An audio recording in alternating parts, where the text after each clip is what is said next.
If you guys want to stick around, then we'll stick around.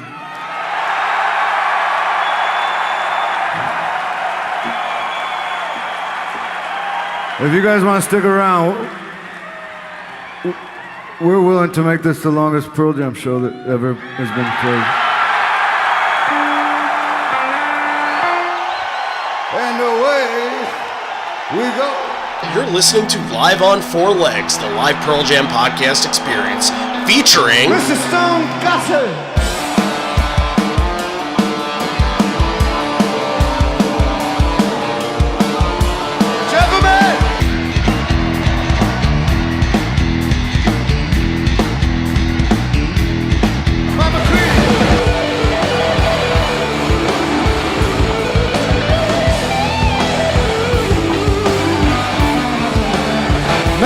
Fucking Cameron in the drum.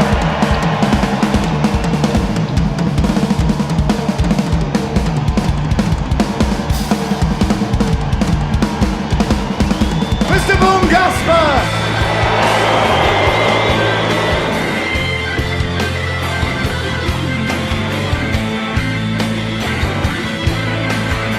You can call me Al, you can call me Ed, you just fucking call me, why don't you?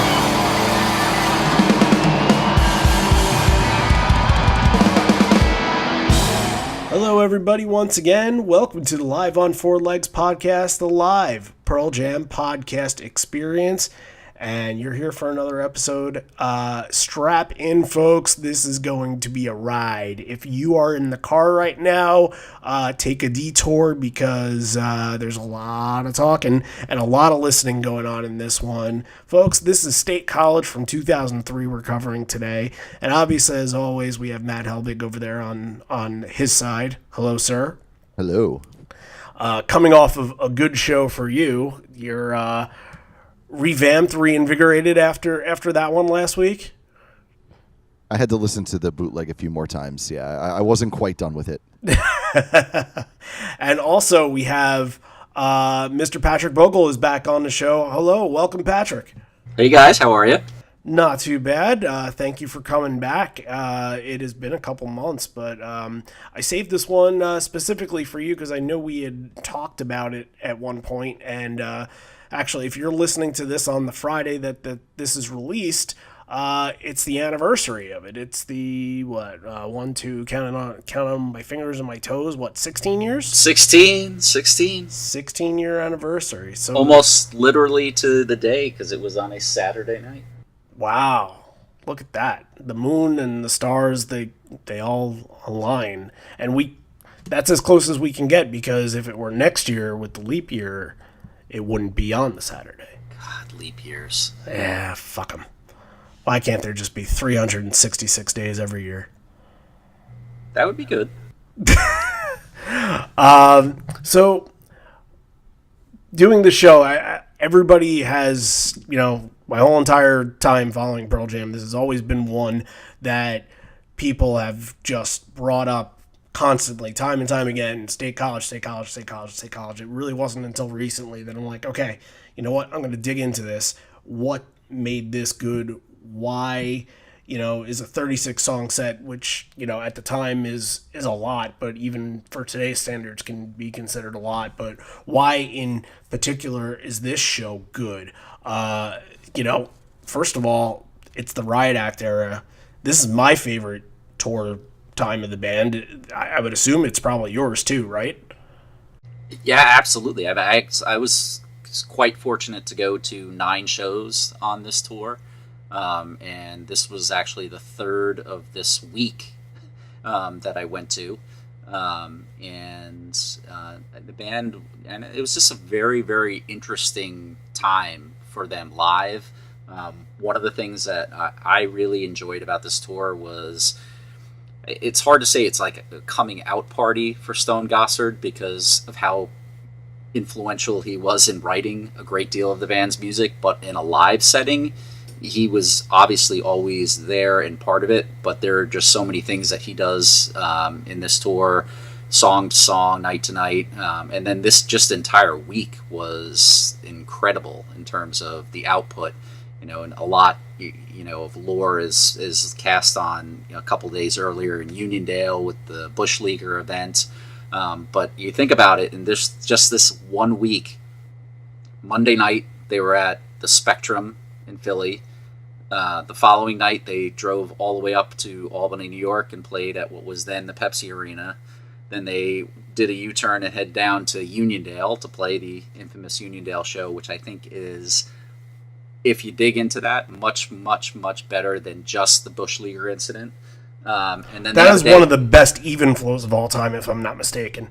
It very well could. And on the flip of that, they take a day off and they chug all the way up to the far western region of New York to go to Buffalo, which also includes a absolutely incredible even flow where McCready drops off a few more riffs similar to what he did at PNC later in the summer, some nods to Third Stone from the Sun and a couple other things, and that set list in and of itself is just pretty dynamic and awesome, where they throw in a couple of curveballs and just a different sort of take on things, and then they come to finish in a flurry on a Saturday out in State College in Pennsylvania, So and basically one night off.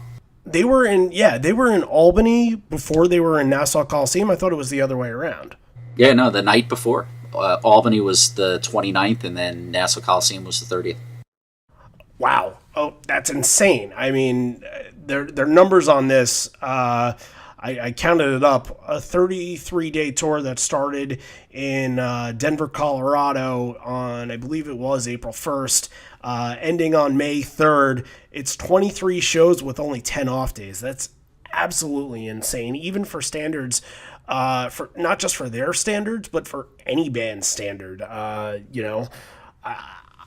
With how much they change up their set list and they, how much time they put in and work they put into putting on this stage show. Most bands that do something like this, they are planned out ahead of time. This is what we're going to do this whole entire tour, maybe a couple audibles here and there, but the basic structure doesn't change for a 33-day tour set. So it's pretty amazing. And when you even look into like leg 2 of this, like I said, I saw them 9 times. I saw them open with the same song only twice in the 9 shows that I saw. Wow. And both of those were Crazy Mary. There you go. I love that. Just kind of bringing it back from last episode, that how rare we talked about that those were the only 2 times you got them both in basically back-to-back months. Yep. Yeah, man, it was good. Insane. But this was, to me, this was like the between this and the binaural tour were like the beginnings of their or not necessarily the beginnings. It was really the essence of their trying to really make sure that they shuffled the deck a little bit night to night to try to really allow people to get a different experience. Like they were always trying to throw in just a little bit of a wrinkle, even when set lists were. You could look at even the set from this particular night, and it's on paper. Other than the couple of things that they kind of throw in there that maybe do or don't work, it kind of looks pedestrian. But when you look back at the previous days before, it was a night-to-night shuffle that they were trying to pull off. And I think they did it rather well. Yeah, a lot of the stuff that you see in the set list that we'll talk about within the next couple of minutes, you're right. It is kind of pedestrian. The first 4 or 5 songs, it's not like you can't see those in order almost any night, including in 2019. This is a pretty basic beginning of the set. And then even when you go all the way to the last encore, the third encore, that besides Fortunate Son, that's all stuff that you can pretty much see every single night.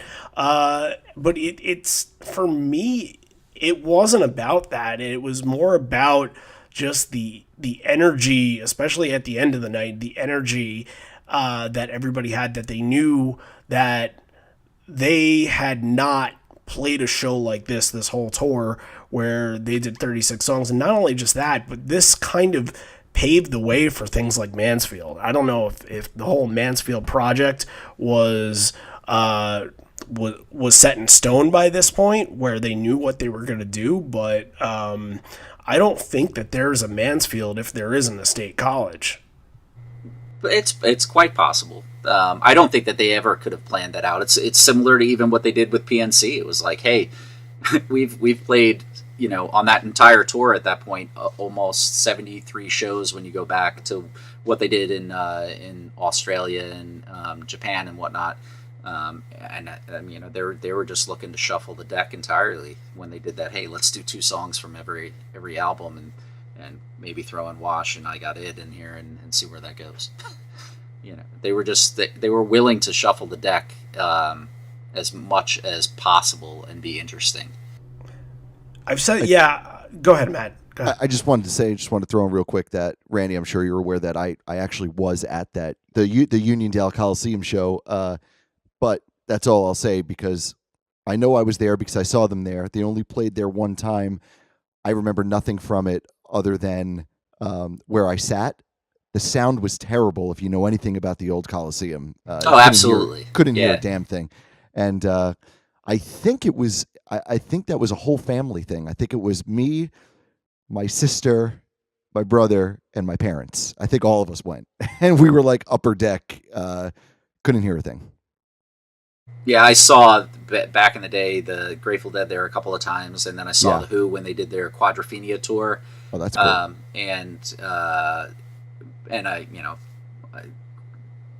It's not a place to see a concert. It just isn't. No, it was what we did last week, MSG, the same year. That's what stuck out in my mind. The Uniondale one was overshadowed for sure. Yeah. Yeah, even now, I haven't seen a concert at the new Nassau Coliseum, but I went to a wrestling event there, and they were having sound problems the entire night. The mic was going in and out. Whether you were hearing the announcer, whether you were hearing the music that with the videos that were playing, like there were just constant issues. Chalk it up to a management problem instead of an arena problem. That's at least how I see it. All right. This is going to be fun. Like I said before, strap in. Anything else before we kind of dive into this? Like your personal going to the show? Is there a good story from, just the ride there and the 2 nights before and kind of what you were anticipating?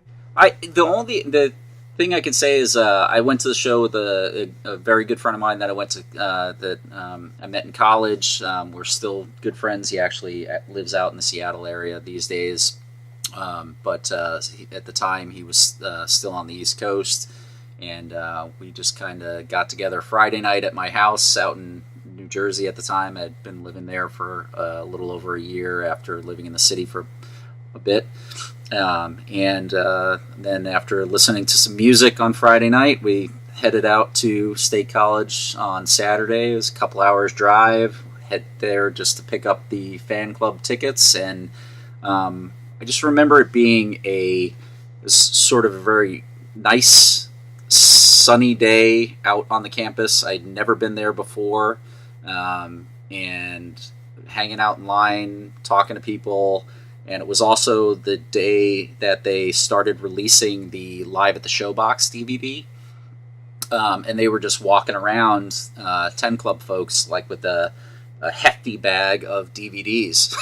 They were just selling them to people. You didn't have to go to a merch booth. They were like, hey, we got them. And I think they were like 15 or 20 bucks.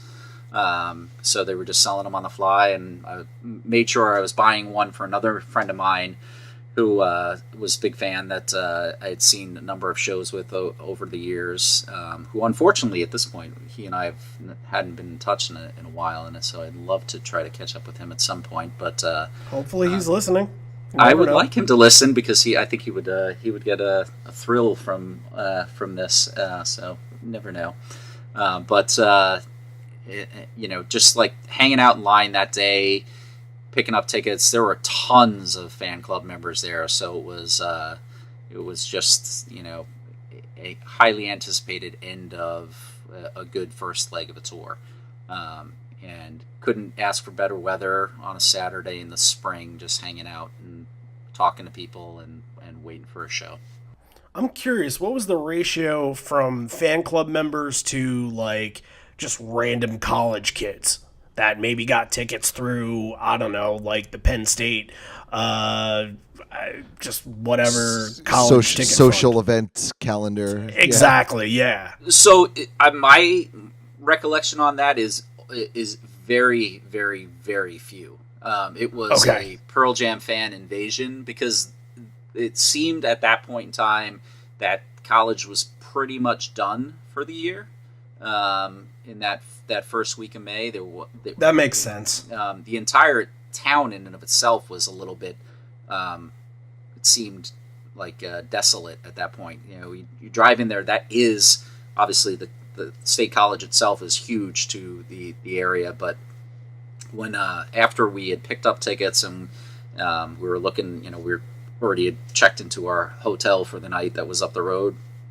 We wanted to go get something to eat and get a few beers, and it was like, what's open? And we're going down this main drag, and there wasn't much that was open on a Saturday. We ended up in a Hooters. It was awful. From that perspective, it was like, really? But we wanted a burger, and that was like the only place that was open, and it was that aspect of it was disappointing. I was like, State College, is there not like there should be some good bars or something that we can get into, but no such luck on a Saturday in early May. So let's kick into the show then. I think Sparta was the opener. I don't think God. I've ever listened to Sparta before. Randy, you haven't seen Sparta open for like 20 bands with me? I don't think so. Oh, God, dude, I've seen, maybe not 20, but I've seen Sparta like 9 times. Really? Yeah. What's Yeah. like? I don't even know what one of their songs is. No, they're totally forgettable, but I've seen them a lot. I think I liked them at the time. I think I really liked them, but I don't remember what they sounded like. They opened for everyone from like the Chili Peppers to Pearl Jam. I think I saw them with Incubus twice. So that gives you the kind of Oh, you know what? I was at one of those Incubus shows. that might have been Uniondale as well, actually. It was. It definitely was. It might have even been the same year. It was the year we graduated high school. 04. Okay, so it was 04. Okay. Yeah, but I don't remember anything about Sparta. No, I barely remember anything about Incubus that night, to be honest with you. What I remember from Incubus was I think Ben Kenny, the bass player, I think he wore a Sparta shirt for their set. That's what I remember about Sparta. Is that Definitely the other don't bands remember wore that. their T-shirt? I remember like 3 songs that Incubus played, and that was about it. But no recollection. When I read Sparta, my first thought is Snow Patrol. I don't know why. Don't ask me why. It just. I think they might have been closer to a Mars Volta. I think Well, you're thinking that because Mars Volta opened up for all those same bands that you just mentioned. that's true. In We've that seen same- Mars Volta like 20 times. That as well. one- Okay, yeah, that one I I'm know. all turned around here. let's I know Mars let's focus on who we're talking about that we know a lot about. Yeah. Okay. Yeah. I don't know if you've heard, but this might be a podcast about a band that we're going to talk about for a couple hours. Not here. a podcast about bands that we've seen open for the bands that we know nothing about. This is not a Sparta podcast. Yeah, I'm thinking if my recollection is 100% clear, Sparta probably opened all week for them. And I've always gone in with an open mind to like, hey, whoever's the opening act, I want to hear what they're about because they could be very interesting. Because Pearl Jam, I think, as we talked about last time, they opened my mind and turned me on to Ben Harper, which was one of the best things that has ever happened to me through this band.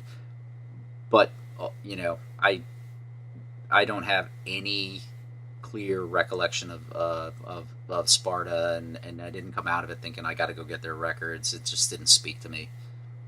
I was really hoping you were going to start that sentence by saying, "Yeah, guys, it wasn't Sparta." After we went on this long rant and trying to remember who they were. That I definitely knew was Sparta because he said at the end of the night, we want to thank a band from El Paso, Texas named Sparta. And I'm like, Sparta from El Paso, Texas? Does that make any sense? Like, I'm thinking Sparta's from Michigan because Michigan State. Or, like, I don't know, Greece.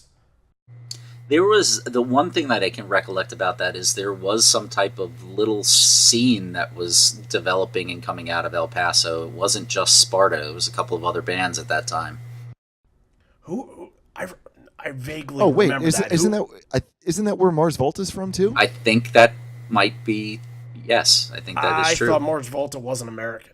When you said El Paso and like a scene in El Paso, that kind of clicked in my mind. Like I feel like I've heard of that before. Yeah, Mars Volta, progressive rock band from El Paso. Okay, then maybe that was it.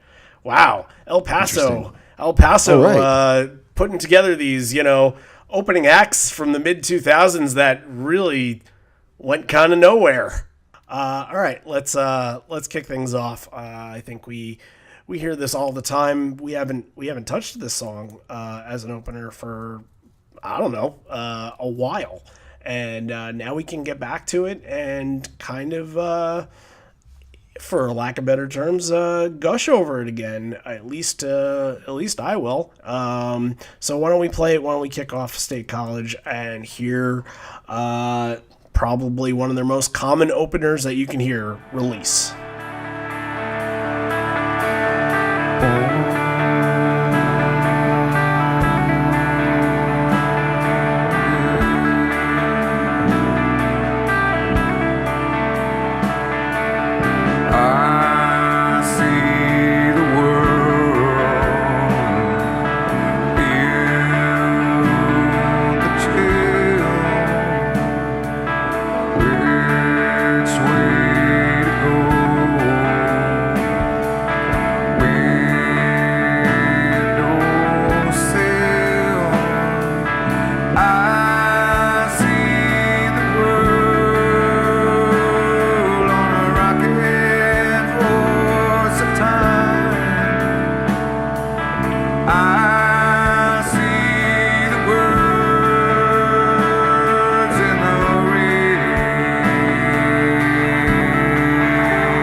This version here, I'm really, really digging it. And it's not like there are other versions of Release that I'm just not into, but like this kind of takes me, it kind of puts you in that trance that Release does, and it kind of really, it sucks you into the moment and it sucks you into the show. This is very close to what I remember my first ever song that I had heard at a Pearl Jam show being released. This is very close to the same vibe, the same kind of goosebump chills that you get from this.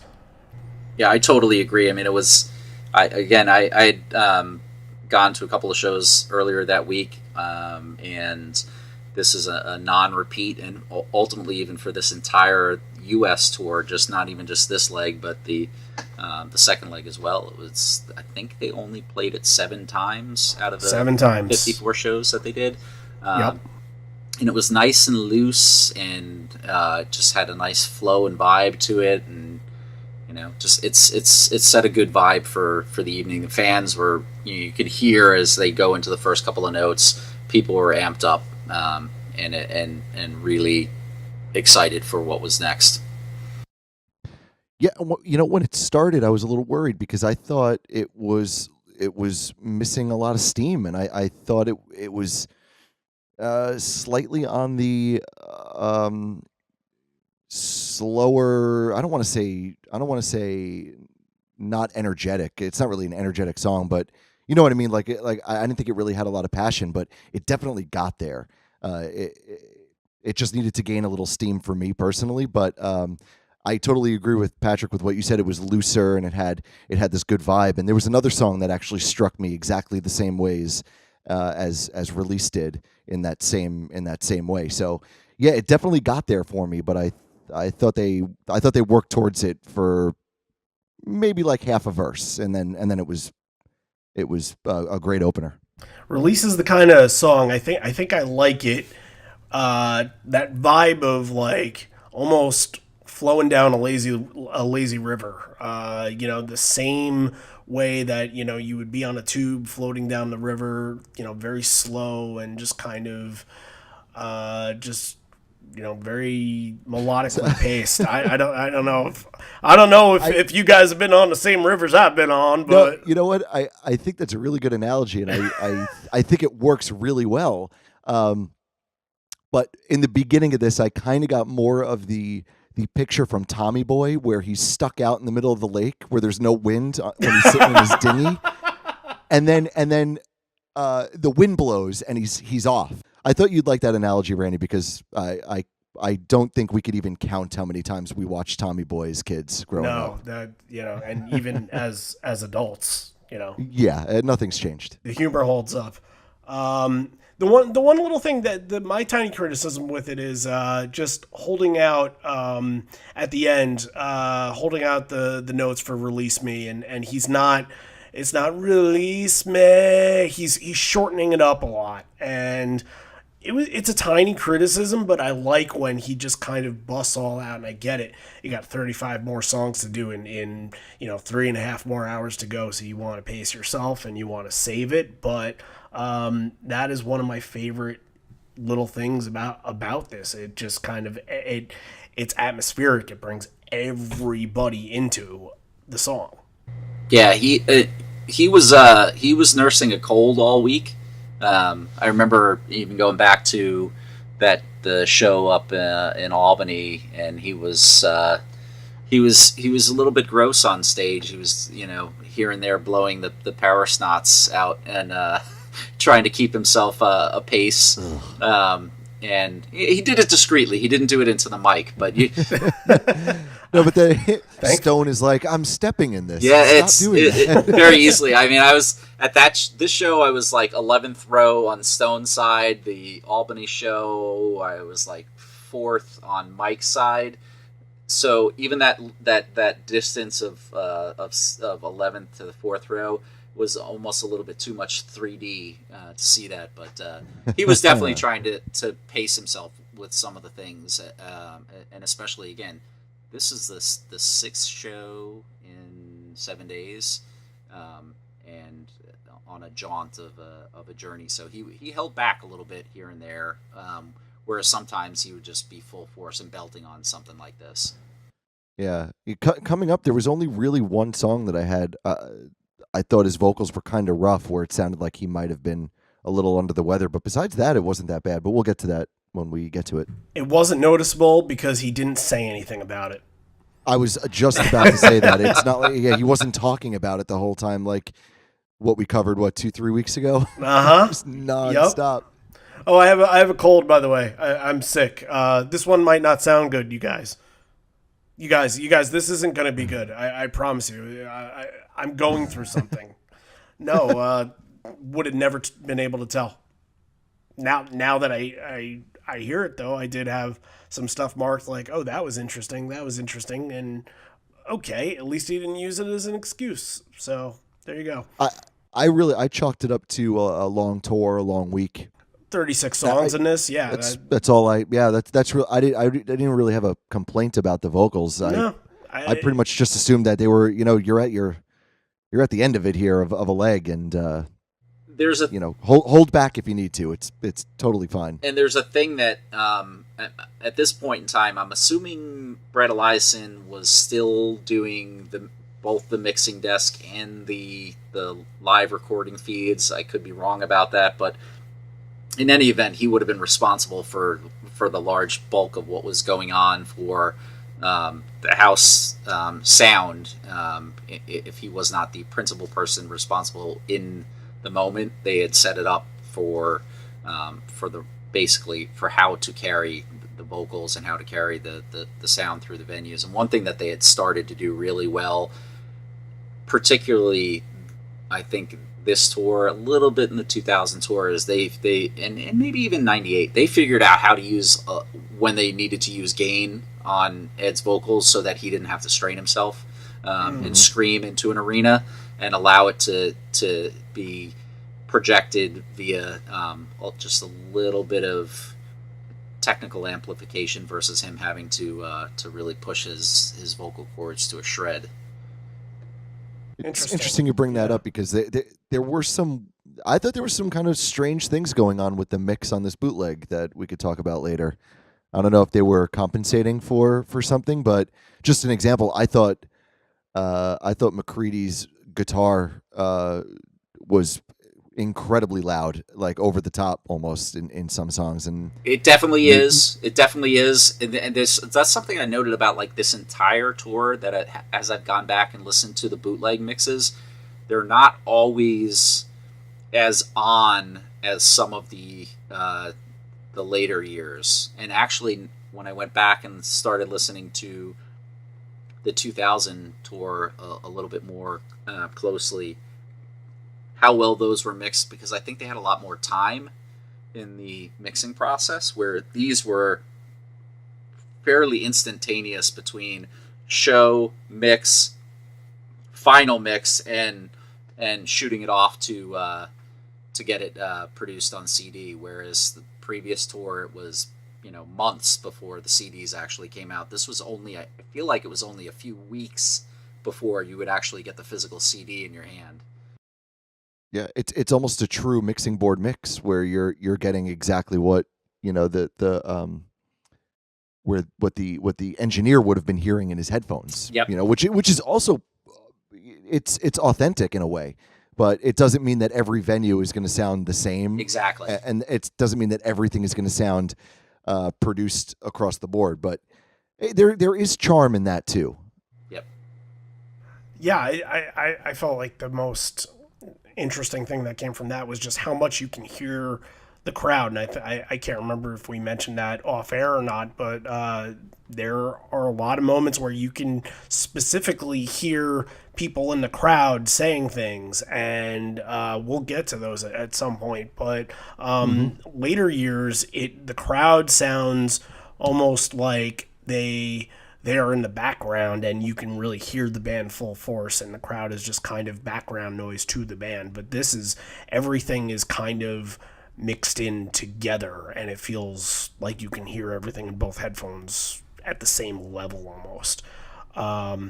Let's move on. There's a transition here where Mike is using all the feedback at the tail end of release, and I thought this was a really cool little part where all that feedback sound kind of transitioned, and then like fluid motion goes right into Save You. I thought that was a really cool way to do that. But these three right here, I kind of want to package them together, just because they are ones that you could hear in this spot, the 2, 3, 4 spot, pretty much kind of throw a dart at the dartboard, and you can probably get this at most shows. But I want to make the point that it's okay to do that. It's okay to have that, predictability, and it's going to work. It's Save You, Animal, Corduroy that really kind of puts this early section in motion and gets the energy driving. So this whole section here, Patrick, go first. What do you think? That I just echo that exactly. I mean, they attacked these songs in a way that just brought up the house and the energy intensely. Save You at that time was one that I feel like, if you're looking at the numbers, they probably played at least every other night, if not a little bit more frequently, which was just fine, because it was such a good, hard, grooving song that features a really interesting, even though it's like short burst solo from Stone. In Animal, they were still playing it really passionately at that point. And Corduroy, that's one of those songs where you don't know what's going to happen in this era of 98 to 2003. You just don't know exactly what you're getting, whether it's going to be a little bit too amped up, or if it's going to be, they're going to be able to harness the horse a little bit and ride it. And this was one of those nights where it felt like they did, and especially McCready got into a rip-roaring solo in that one. That's really interesting about Corduroy. Actually, I never thought of it that way. I think that's how I'm going to think about it all the time now. Yeah. So when you get feedback to work for you, it makes for a great transition. And of course, this is the appropriate time. You couldn't do that into low light, so it was great. And as we say, with Save You, it doesn't have to be completely over the top. As long as the music is there, Eddie could dial it back a little bit, because that's how it sounds on the album. And when he sits in the mix a little bit more, it makes for a good second song, because it's not, he doesn't have to exert, but the band could kick you in the pants a little bit. And I think that is definitely effective here. I think Animal was my favorite out of the grouping, though. Corduroy was okay. Going into the next one out of Corduroy, though, is where I realized they're not the tightest here, but it's kind of like what we were saying about MSG Night 2 for 2003. It's okay not to be incredibly tight, because it's not that they're sloppy, and it's not all on one person. They're just a little energetic, and they're kind of doing their own thing, and they're probably jumping around and being who they are, and it's okay to be a little loose. It's definitely a show on the looser side. I'll put it that way.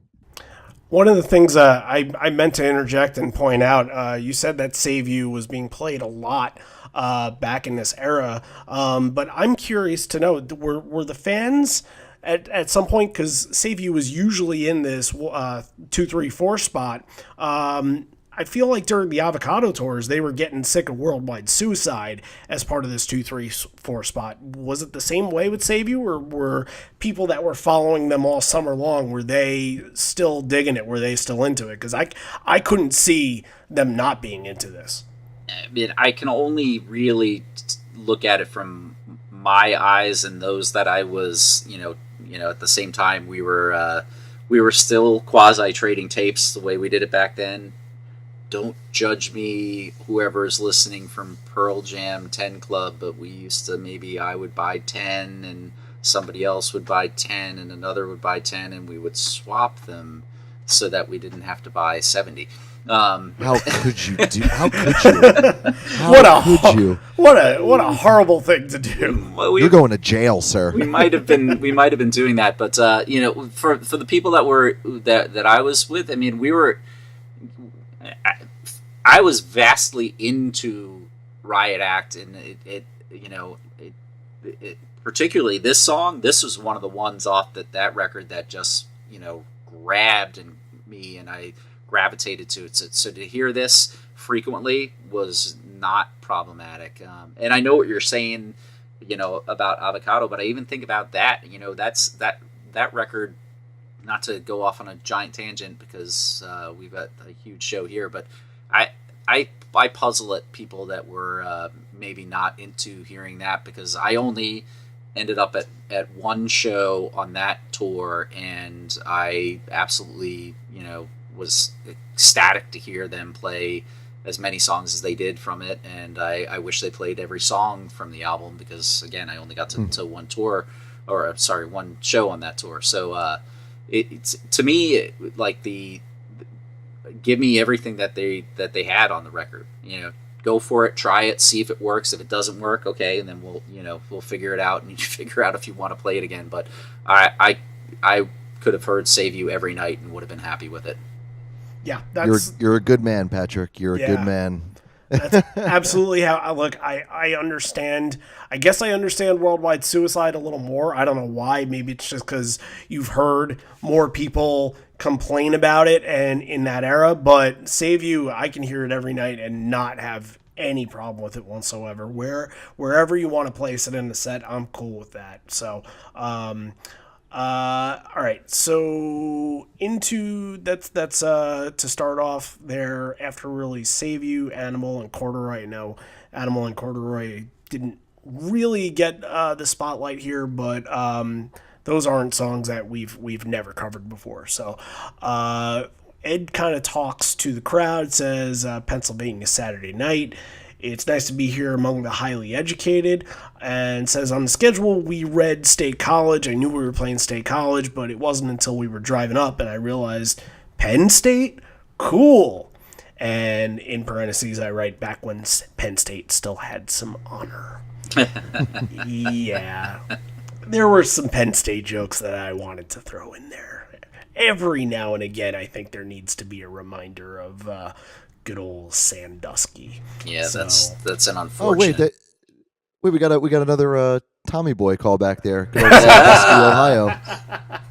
We're good at this. That's right. Hey, we are good at this. Without even trying to tie in, we tie in. God damn it. Yeah, it's not like I'm thinking of Sandusky all the time. It's not on my head. So I no, that was coincidental. I promise. It's just funny that that it happened to be okay. Well, this guy that this horrible thing for years and years and years happened to, it happened to be the same name as a town in Ohio. And what are you gonna do? What are you gonna do? Change your name. Of the whole town? The city? I would. To Freedom City. Oh boy. That takes us into Crop Duster. Out of the Riot Act era shows we've done, I feel like this is usually the spot where Crop Duster kind of sits. And I think I'm okay with it earlier rather than later, because I feel like when you get on to about the 13th or 14th song in the set, you want to grab people's attention more. And when you get the kind of song like this, and at least for me, it's not like one that really stands out to me, but I don't hate it. If it's down later in the set, like post even flow, before, Evolution or the closer of the first set, it kind of, I feel like it could get lost. So I think this is the right move to put it up here and kind of showcase it a little bit where the crowd has a little more energy. Yeah, I just say I completely lied before when I said Save You was every other night. Save You was almost every night. This was the one that they were doing. If you look at the numbers, it was about every other night, and it's one that I think at the time I was hopeful that this would be one of the keepers from this record, and they would grow it and figure it out. But it's kind of fallen to the wayside over the years. But it's an unusual sort of an unusual timing and piece to it that I gravitate to, and I liked, and I caught it a few times live, and I would hardly say that this was like some type of perfect moment with them playing it, but it just I felt like they always gave their all with this one and just never found a place for it after this tour, unfortunately. You're making a lot of really interesting points, because it's sparking some thoughts in my tiny little head. Randy, I agree. If the later you go with this, the more filler it becomes. And it's a shame, because I really love this song. Yeah, Patrick, what you said about it not really having a spot, and they are passionate about it though, and they do sound like they're putting their all into it. But I don't know, I wasn't crazy about this performance. It's got like this. I love the chorus. The chorus has always been one of my favorite parts of that whole album, just in this one song. But I don't know. Is there like frustration in their playing? Like they're just not getting it right. Did you pick up on that? That's how it comes across sometimes for me. Yeah, I can't figure out exactly what it is. I think It's like they're trying really hard to do it well. Yeah. Like instead of just playing the song. yeah. Not. I don't want to say forced, but maybe it is. I'm not sure. I can see that because it's an odd. It comes with a little bit of an odd time signature and tempo Mm-hmm. and pace. And that's what I love. But it's and to do something like that with timing and the melodies and stuff, and to make it catchy is really hard. Yeah. And it is. It's such a catchy chorus. And I've always felt like they couldn't find the magic in the song until Yeah. the last part of it, the moon is rolling round part. I really feel like that's when I agree completely. they get Yeah. into that. And even so, like the way they get into that is kind of, they go back into the intro and it's kind of unchanged. That always kind of, I don't know, it threw me off. I didn't like how they went back to the same exact thing they started with in the song. It's like, it's not Animal where you can do that and it has the constant pace and motion of this the whole time. It's, it shows up once and then it kind of pops back in and then you go into another section that doesn't sound like the rest of the song. That to me, like, it's a little jarring. Yeah, Riot Act is a fantastic studio album that had a hard time translating itself live. Yep. I think we touched up on it last week when we talked about Get Right and how, I feel like it's a filler song on the album, but hearing it live, it just doesn't translate because, there are parts where the chorus and the verse are basically like magnets and Ed can't transition and go from finishing the chorus to starting the verse and get all of the words in right. He chops off like half of the first sentence of the next verse. Yeah, it just kind of doesn't work. I think you guys hit the nail on the head when you were talking about it last week. Was having Matt do the vocals with him on that and the backups. Honestly, I would say almost taking a dual lead in some of the parts would make that work. And honestly, that's a song where if they could get it back in their idea of putting that together, it fits the register of the way Ed can really sing now as he's gotten older. And I think if they attack that in a little bit of a different way, it would be a dynamic and great live song in certain spots, but it's a tough one for them to play. Yeah, I agree. at this point, like even the hardcore fans aren't going to react to it as it's not like, I don't know, name any deep cut off of Lost Dogs, like Hold On or something like that just doesn't get played. Fans, if they did that, they would be like, oh, holy crap, like this is awesome. This never happens. For a song like Get Right, I don't think that it would get that same reaction. So it's just sort of either they'll bring it back and maybe do it once because they recognize that they haven't done it in a long time, or we're just never going to hear it again. And unfortunately, I have a feeling it's probably going to be the latter. So after Crop Duster, you kind of hear some kid. Every time I hear somebody talking, I think it's college kids. So I keep saying it's some frat boy saying this one, "You fucking rock, Vetter." This kid, by the way, this is the same kid that brings the Eddie for President sign to shows. Yeah, we were right next to him in Boston. It's probably the same guy.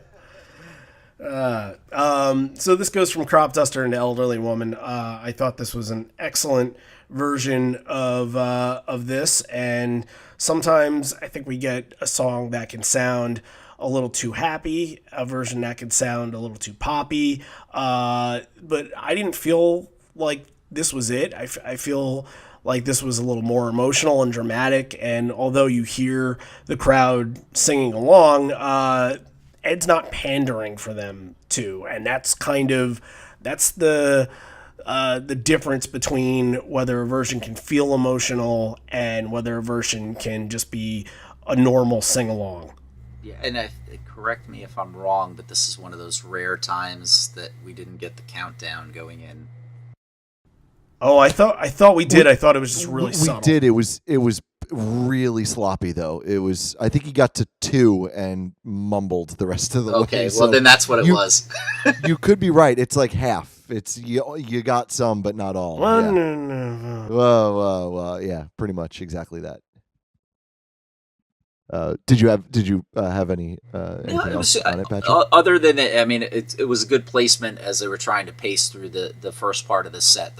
To me, the first 13 songs of this night are the first part of sort of a good bookend of what happens through the night. They're not by any stretch of the imagination perfect throughout, but it just a good pace. The crowd was getting into it. They had a good selection of songs that everybody was just completely fine and into, and just well paced and well set up, and this worked in this spot. I'm at this point in time, I can say honestly that, and I think I kind of mentioned this when we talked about the Ottawa show, I wasn't a huge fan of some of these songs. I kind of was like, I would like to get something else, because I was a hunter at that point. It's like, give me that something that I haven't gotten or can't get. But listening back to it, you get a little bit of a different appreciation on how they tackled it and how it fits into the night. I think this was a good spot for this one. This was like release for me. It took me a little while to get into it. Unfortunately, it didn't really hit me as much as release did going forward. I thought it was okay. It was a little up and down for me though. I didn't think it was bad, but it wasn't quite there, I guess I could say. I don't know. I think that this is definitely the part in the show. So, I mean, again, this is pretty pedestrian for them to go from Elderly Woman and striking an even flow. And even when you're listening to it and you're not looking at what the set list is, you can see that they're kind of showing their hand as like, okay, the next song is gonna kind of bring up the crowd a little bit after kind of, a sullen version of Elderly Woman. And you were kind of able to tell that even flow was next. I don't know if it was that, again, that sometimes they do that like feedbacky transition before they do even flow, but as far as doing it here, I think it was fine. I think it worked. It was definitely a shorter version. I think under 7 minutes if you look at the MP3 on iTunes. But it's it's a huge part of their arsenal. Common, but it's working. I think this whole set is really gelling together really early on. Like you said, Patrick, first 13 are working very well. Yeah, it was I felt like Elderly right before they would drive into Even Flow was good, and it was the first moments of the night for Mike to really explode a little bit, and it was tighter and it's hard to say that when you look at a song that's 7 minutes, tighter and shorter than what we start to see as the years go on. At some points where this can get to 8.5, 9, 10 minutes at points of time. But I think also, Stone. One of the things that I really love about this tour was I felt like Stone sort of, I don't want to say reinvented, but he found some type of reconnection with some of these earlier songs and how to get emotive with them in a way that he hadn't on prior tours. And it's not to say that the playing in prior tours was not good or interesting. It's just he did some different things. So the riffs that he was laying down underneath Mike's solos are really interesting in Even Flow when you just sit back and you listen to them and see what he's doing and just subtle. It's not huge. It's just subtle stuff that he lays underneath. I felt like that later. I want to say it might have been with Alive, but I felt like Stone's, whatever Stone was doing on that was really simple, but it felt so much different, and it felt like it was almost spacing it out. I didn't notice it with Even Flow because I feel like, you hear one, it's really tough to decipher one within the other, and I didn't notice that with this, but that is an interesting point that I think I did realize later. The one little thing was the ending was really abrupt. I don't know if you guys noticed that. Yeah, It just kind of cut off, and it didn't really have that tail finish to it. well, they would do that at especially in this era in 2003. It wasn't there. It's not as elongated or ripped off. It would just be more like boom, and it just was something that they did most of the time that they were playing it. A little jarring when you first hear it because you're not expecting it, but I just didn't see it coming. But it's I actually really like it. just a sting at the end, Sure. and that's it. I'm gonna have to listen to it a couple more times. I'm gonna have to hear it a couple more times to get my mind, to train my mind to understand that it's not a mistake. From Even Flow, it goes into Grievance here, and I usually think that this is a really good spot for Grievance, but I almost think that it's overshadowed by the next few to come, and it kind of it puts itself on an island a little bit and turns into a transitional song from Even Flow to I Am Mine, and then I Am Mine kind of has its own section that it's starting in the next few songs. So but I mean, like, I've argued a million times that drum beat in the beginning can follow pretty much anything, and following Even Flow is just right on the money. I had fun during this version. Again, just it was more transitional to me. Yeah, Grievance is a song that I'm always happy to hear. One of my favorites of their more like sort of hard-hitting, faster-paced type of tracks, but it has an interesting space to it. It was one of those ones that gladly hung over a little bit from binaural. It was pretty One much of the very few. Yeah, it was pretty much this one, and it in significance with a frequency factor to them that stayed on, at least in the couple of years after the record was out, and I guess like my only issue with this whole transition element is I Am Mine. I like the song. I've never figured out where it fits in the set. And I could argue that if you just went in from Grievance into what becomes this sort of, it's labeled as an improv, but it seemed like a pretty structured improv into what comes after that, maybe works a little bit better, because I Am Mine is a great song. I like the song. It struggles to find a great spot in the set. It sneaks up on you for sure. I agree. Everyone knows my love for I Am Mine, but it's, I don't know. I think it would do better actually as a later first set song, but it's normally around here, either right before Even Flow, right after Even Flow. And is it the best payoff for the song? Not really. So I agree to that. Grievance, however, I love the song. I really love the placement here after Even Flow. I do think it works well because you're just riding this momentum.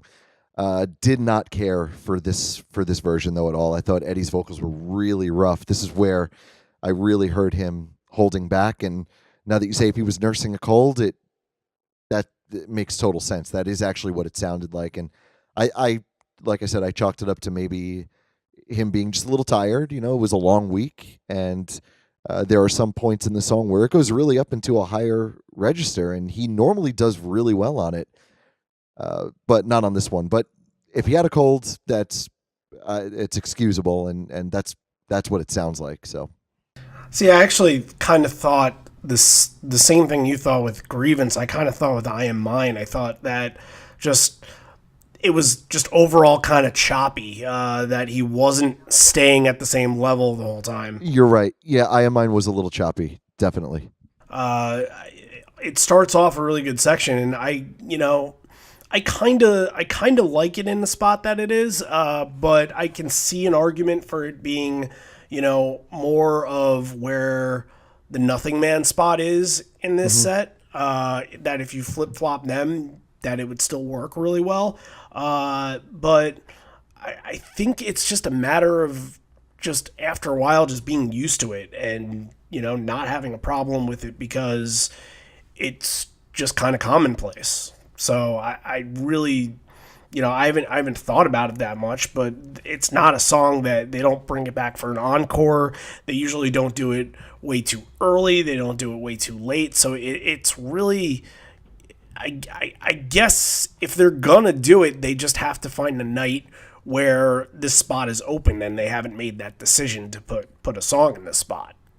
I think you're dead on with Nothing Man, because actually flip flopping I Am Mine with Nothing Man in this set would have done well, because Nothing Man its placement here is actually what really confused me. See, I love Nothing Man's spot here. I actually thought it was. I really loved it actually. I will take it anywhere. I don't care. Just put Nothing Man in the set. But it was a little jarring to me here. It's not a jarring song. Just I wasn't expecting it at all. But we'll get to that. That's coming up soon. Actually, I won't have to touch on it again because I just did. But it's coming up. Are we ours, folks? Are we good with with Oh, mine? Yeah. Okay. Then good, because I think we have conversation coming up here. So this vibe that we get, it's this improv, and I didn't really write down what lyrics Eddie was saying, but he's kind of like, it was kind of like teachers be teaching or something like that. It's kind of, I don't know, is it like unthought known-ish? I don't have them written in front of me because I at first figured that we would play it, and then I realized it was a 3-minute song, and I said, no, we're not going to play that whole thing. So we'll play it, and we'll kind of play it in the middle to endish, and then see how it transitioned into the next song.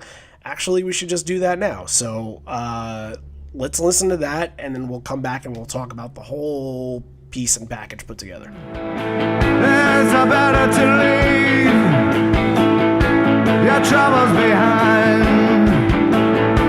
and don't you let yourself lead your life as a lie. Oh, no.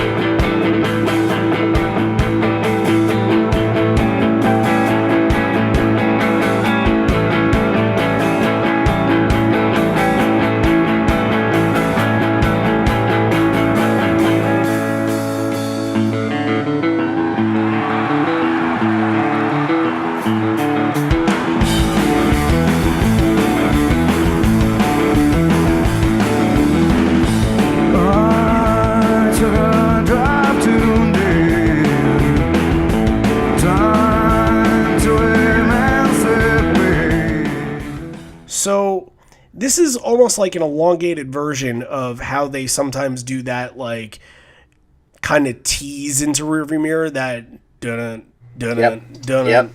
It kind of has that vibe to it. So I wonder if you being in the crowd, was that your immediate reaction that, okay, this is teeing up rearview mirror, or were you just kind of enjoying it or / confused that as to where they were going with it? I would go with enjoying it, because usually, and I did not know that it was going to go into rearview mirror. I think in hindsight, hearing the build and the strum and the direction, it very, I don't want to say obviously, but it's built into that song structure.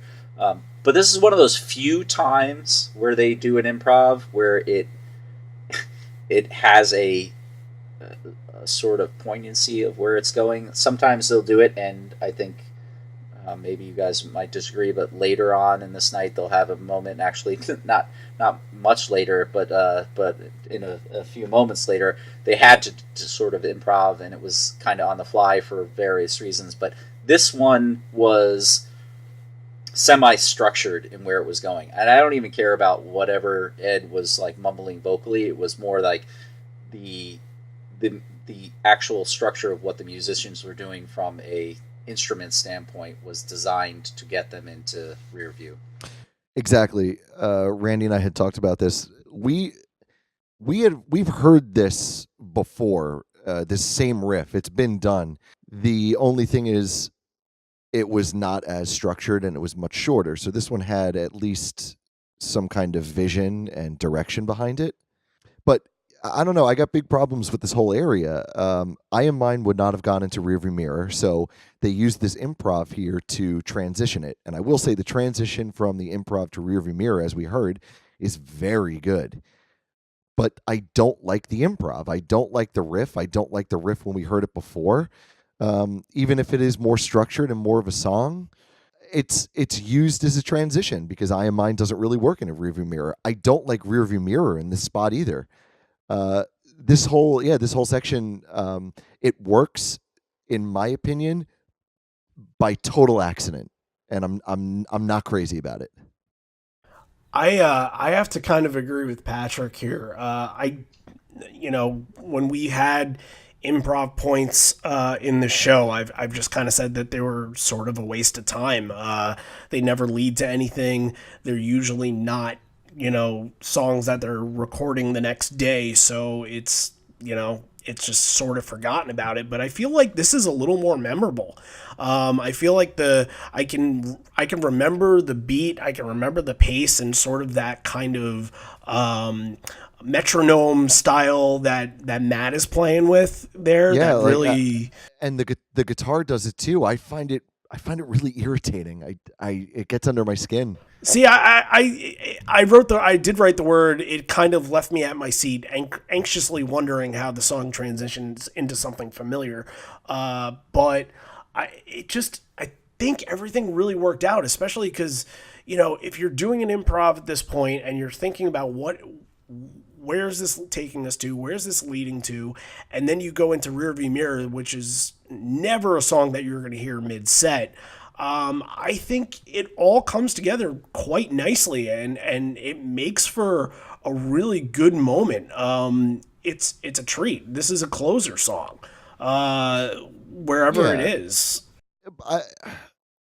But that intro, that transition into rearview mirror, that was not improv. That was absolutely planned. It worked out too well. It was planned. Yes, it was planned. No way that was. Yeah. So when you're saying improv, it means more of, I guess, it's just a way of saying we don't know what this is. It's here, it's but not a recorded song. It's not named, basically. Yeah. Right. But as far as it working as a whole, yeah, it does. But I don't like it. I think they got lucky, honestly, and I don't know. It's not for me. I hear you, but I'm happy they got lucky because it was fun. Well, yeah, no, I mean, 100% agree. You're always glad that it works out, but it's tough. Yeah, well, I mean, this isn't like if you're looking at it, especially in the last 10-ish years of them touring, having Rearview Mirror be the 13th song in a night that was going to end up being 36 songs, and no one knew that where this was going at this point, and yet at the same time there is an element of, well, they just played Rearview Mirror, which is one of their expansive jams that this particular year was also beginning to get really, really interesting, because again, I'll keep harping on, my Stone riff here, but he just started blowing things out with his performances, and so to have this here, it was like, what's next? Where are you going? Where are you going from here? Because it's actually crazier, because I think Rearview Mirror is 11, not 13, so it's even earlier. I'm sorry. Yeah, I think you're right. Correct. 11. 11. This could have even been an even flow spot, but you're getting Rearview Mirror already. Even flow's done. You're really. It's almost like a mid first set closer. Yep. Yeah, you're really thinking now. Are they going to do 22 songs and call it a night, or Are we in for a marathon here? But that's why I really liked Nothing Man following this, because this isn't just a normal version of Rearview Mirror. Like, lest we forget that this bridge here is just, it goes on forever. I think it starts at the 4-minute mark, and I think the song was, I don't have my iTunes up, but I think this is almost a 10-minute track, if I'm not mistaken. There are a lot of songs in the show that are 8 minutes or more, which is kind of amazing when you think about, they did 36 in 3 hours and 37 minutes.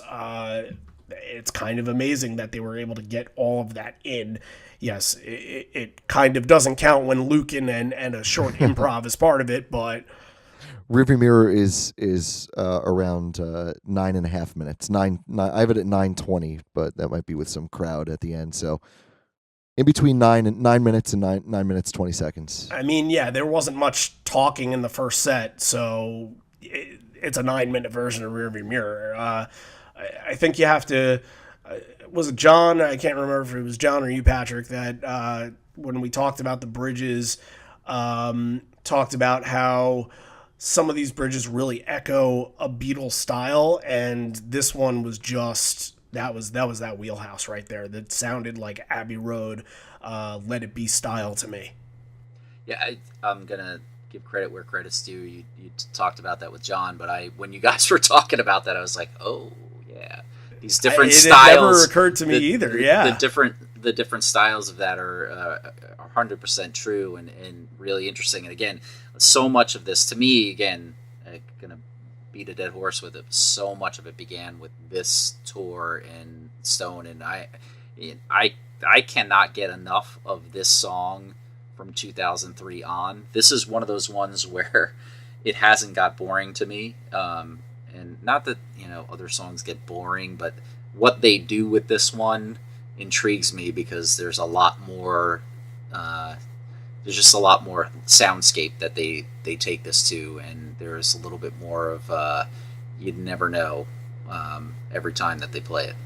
And this version I feel like for most versions of Rearview Mirror, I'm drenched in sweat afterwards, but this one is gotta be, it's almost like you've gotten gallons and gallons of water poured directly on you, and it's like, okay, now last for 3 more hours.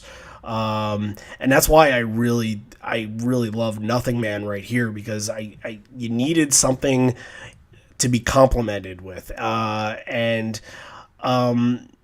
sort of something warm and fuzzy, even though the lyrics don't, really navigate it that way. But like this version of Nothing Man felt so soft and delicate and sweet that it brings you back up without like giving you filler, without giving you like a, I don't know, maybe at the time, Thumbing My Way or something like that here that would be slower and more positive would be considered more of a filler. But this is a Firefly song. The cigarette lighters are out, and I just feel a really, really good emotional warmth vibe to it.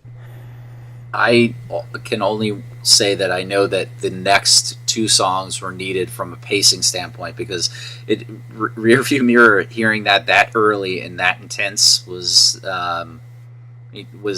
sort of incomprehensible to a certain degree at that time. You didn't get even when Even Flow had started to get its spot in this area, and it would normally fit in that somewhere along that 7, 8, 9, 10 track, more or less in the 2003 tour. You still didn't.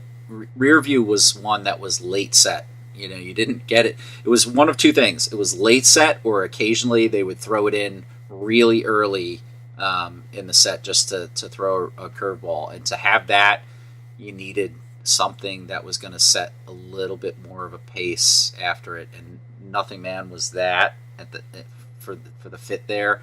I felt like, and I don't know if it was my feeling now listening back to it, I felt like it almost needed it because Ed was just a little bit gassed from singing and playing in Rearview Mirror, that he needed to be doing something that was slower paced, because even in Nothing Man, he seemed like very mellow.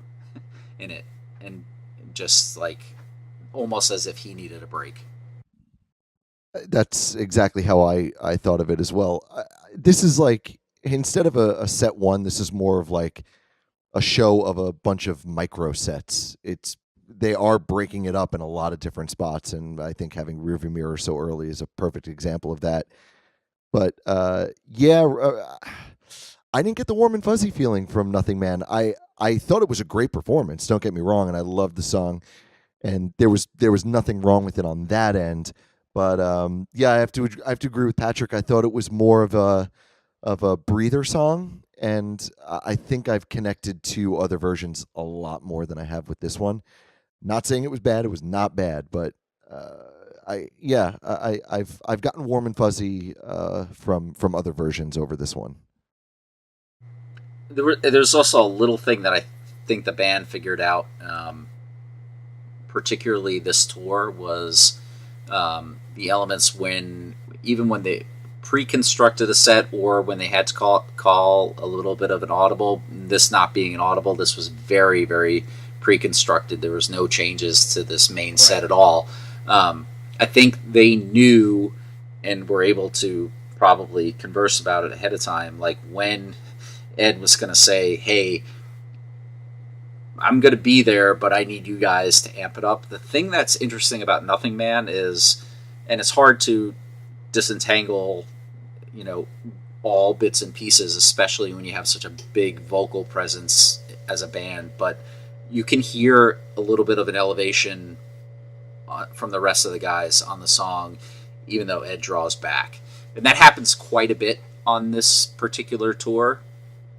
There's moments or nights even, where Ed might not be like 100%, and you can hear the rest of the band dial it up a notch and kind of try to take it to a different level to help lift the show. And from that point, it gets into Daughter here. And again, it's kind of following two pretty light songs after something that's pretty heavy. I still feel like you need Daughter, like you said before, to kind of come down off of this cloud. And I'm okay with this. But it is a pretty long tag. Daughter is almost the full thing with tags is almost as long as River Mirror was. So really, in about almost 20 minutes of time, maybe 25 minutes of time, you're getting 3 songs. It's kind of crazy to think about it. And in almost 25 minutes of time, you're hearing us talk about almost 3 songs. So it works out quite nicely. So here, this post jam that's going on here, they're doing, how they usually do Hey Ho, Let's Go, where they're just kind of pandering and the crowd going back and forth with them, but it's not actually in the same way that you would sing Blitzkrieg Bop. They do that with Highway to Hell here, and it's not saying like AC/DC's version, but everybody's kind of going back and forth. We're on a highway to hell. But it doesn't progress like the actual song does. So would you consider it a tag, or would you consider it a snippet?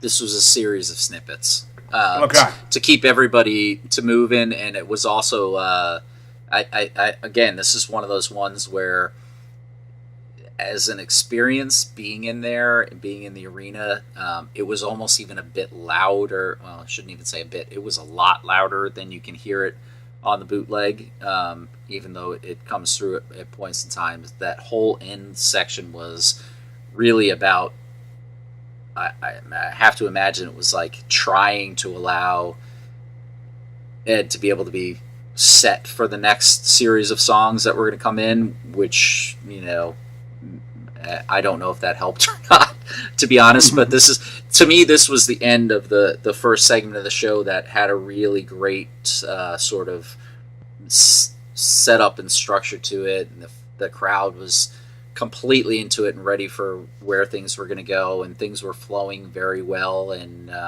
Daughter at this point and how they tagged it out, people were following it along, and there was a lot of crowd response going on, and he was trying to build up that crowd response, and it's still early in the show. And as I was wrong before, because this is number 13, and there's still 23 more to go. We'll try to hit them. We'll hit them all. I promise. Well, I'll make mine quick. It was too long. I really don't know how I feel about this. I didn't love it. That's really all I had to say about it.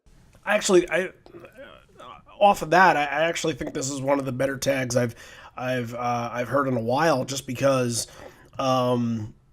it had the crowd participation. It was, it felt like full arena. Absolutely, that was good. I just think it went on way too long. It went on for a long time. I mean, Les, we mentioned Highway to Hell, but now they're doing Hell No, We Won't Go. And that's kind of a wink, wink, nudge, nudge for what would happen later or what would happen the entire evening. But then they're doing another brick in the wall, and maybe it just didn't need another brick in the wall, because they're adding lyrics.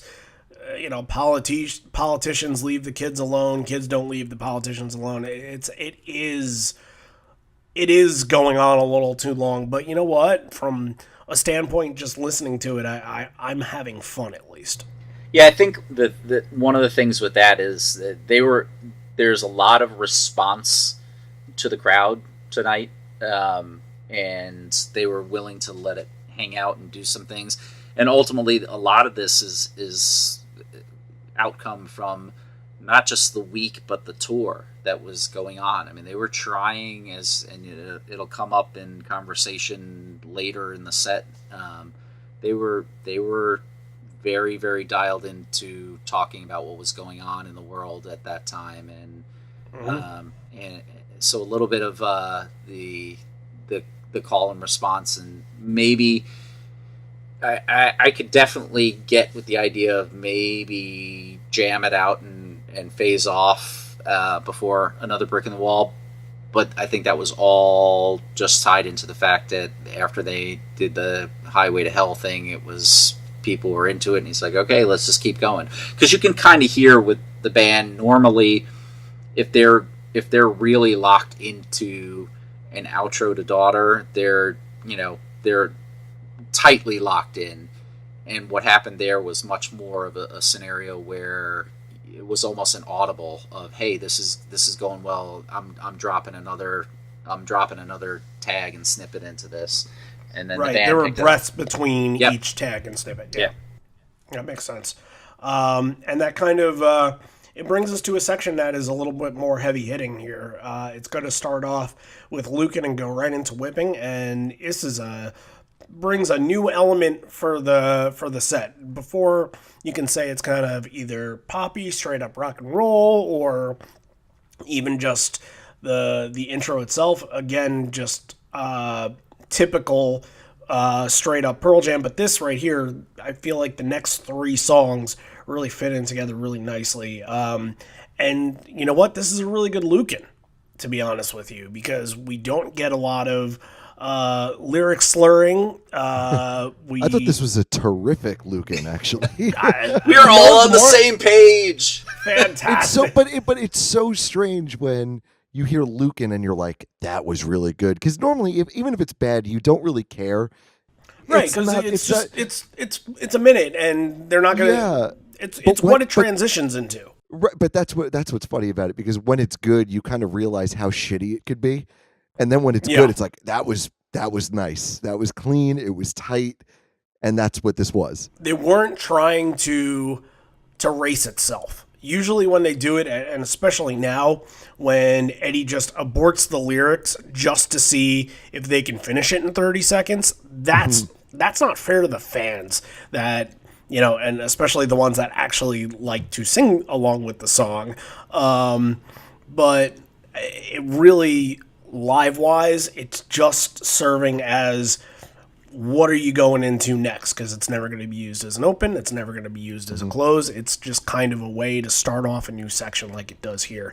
And that's what it does into whipping. And I really feel, aside from this needing a more immediate segue, this really worked for me. so many different personalities within this set, and this is really the punk rock section, and it's just got such a unique feel to it already. How many songs are we in? More than 13 songs?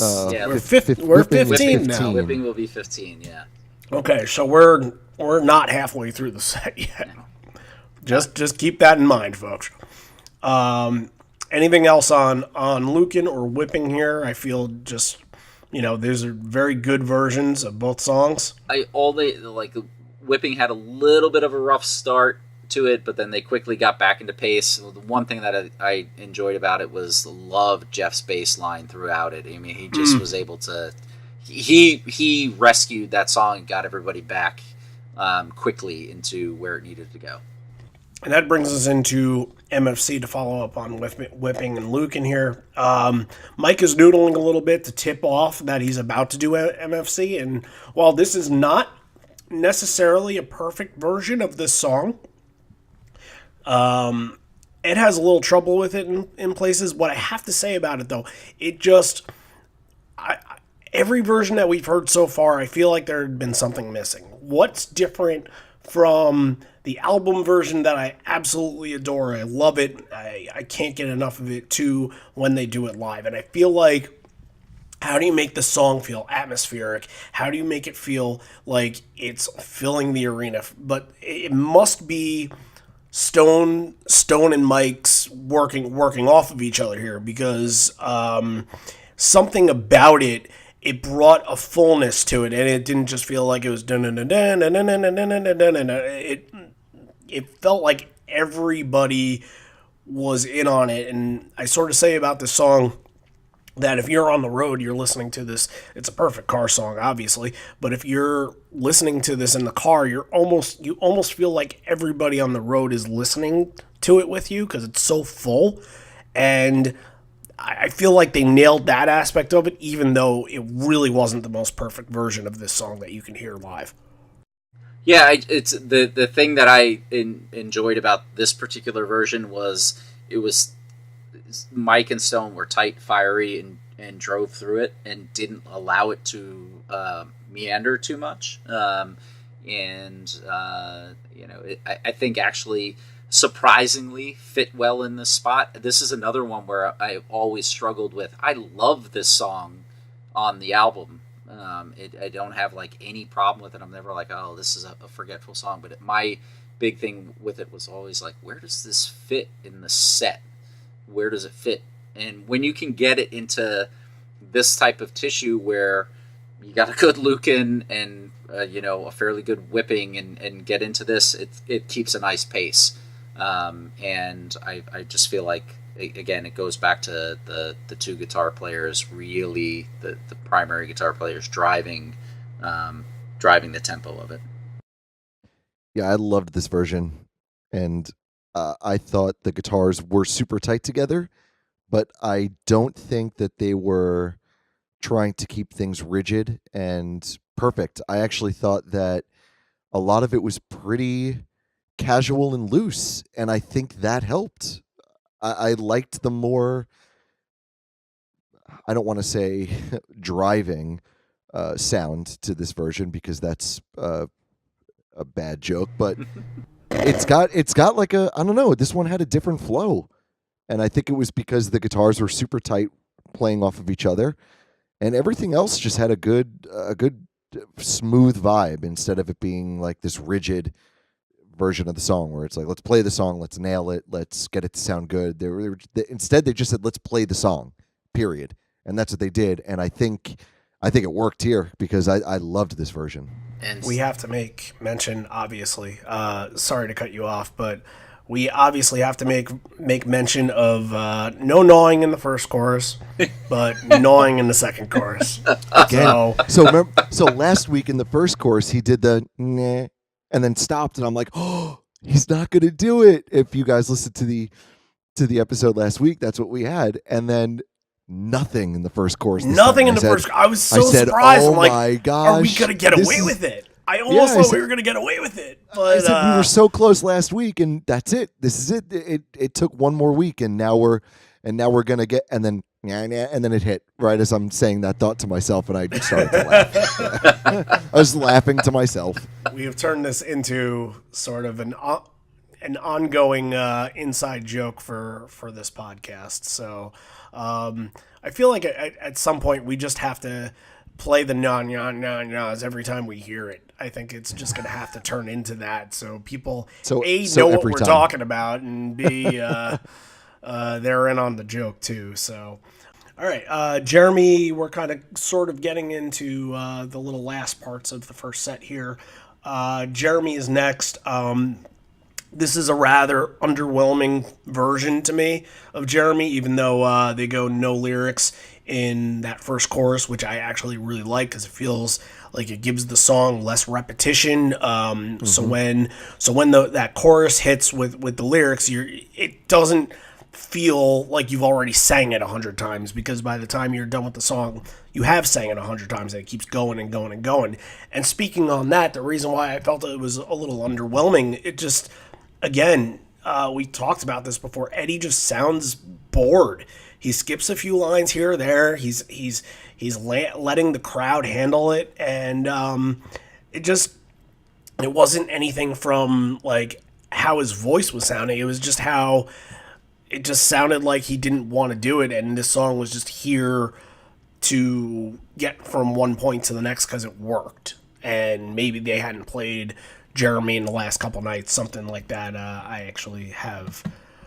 It had been 2 nights since they had played it, so not a terrible amount, but yeah, I don't. The best thing I can say about this is the pace is nice, but it's in the wrong spot, because you're coming right out of this hard driving with Lucan, and then whipping, and then MFC, and then coming into a paced Jeremy. Wrong spot. It just didn't. I mean, the crowd was definitely into it. Don't get me wrong. This is just my own preference. I'm not a big. I love this song when I was first into the band, but I can do without it. It's just it's not something that I like. It doesn't matter whether it's 2003 or 2019 or 2010 or 1998. It's not a song that I need in the set, and it's got to be pretty impassioned for me to be hyped up about it, and this wasn't one of those versions that makes you go, oh.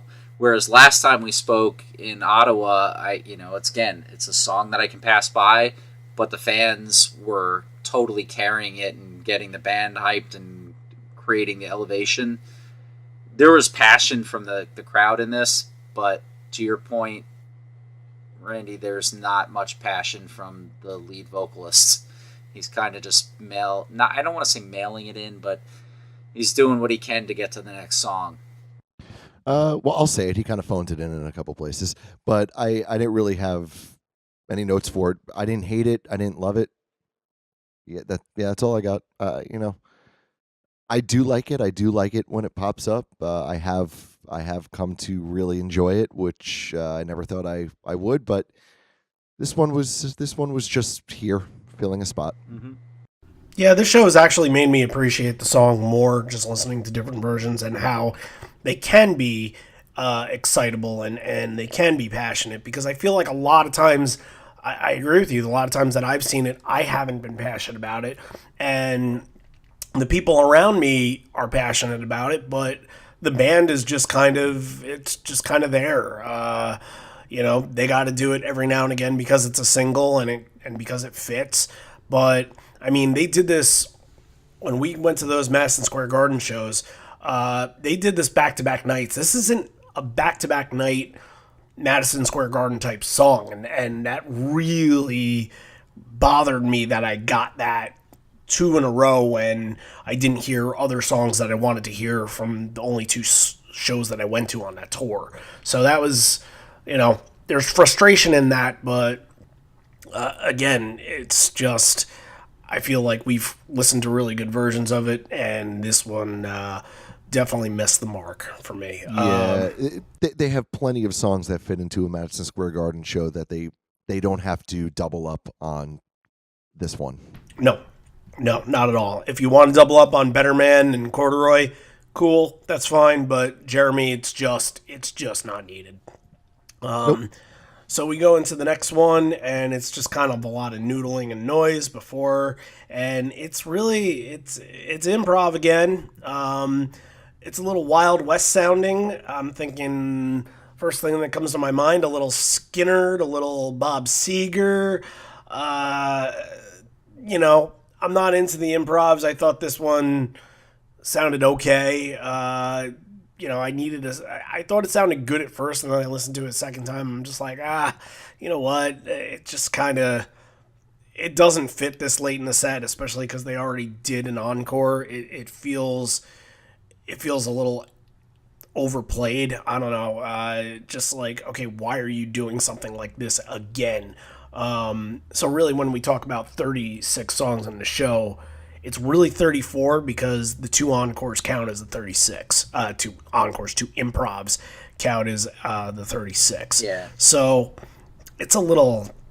I think we got to play for them because it's there. Why don't we transition into Blood, and then we'll start kind of talking about both. How about we do that? Sure. So improv into Blood, and that's how that first set is going to end. Give away my love,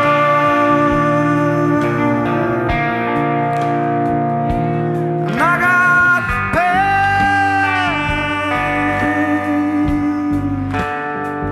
Give away myself. Now there's nothing left.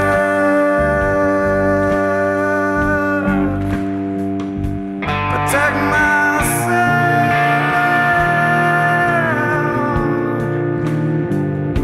beyond my skin.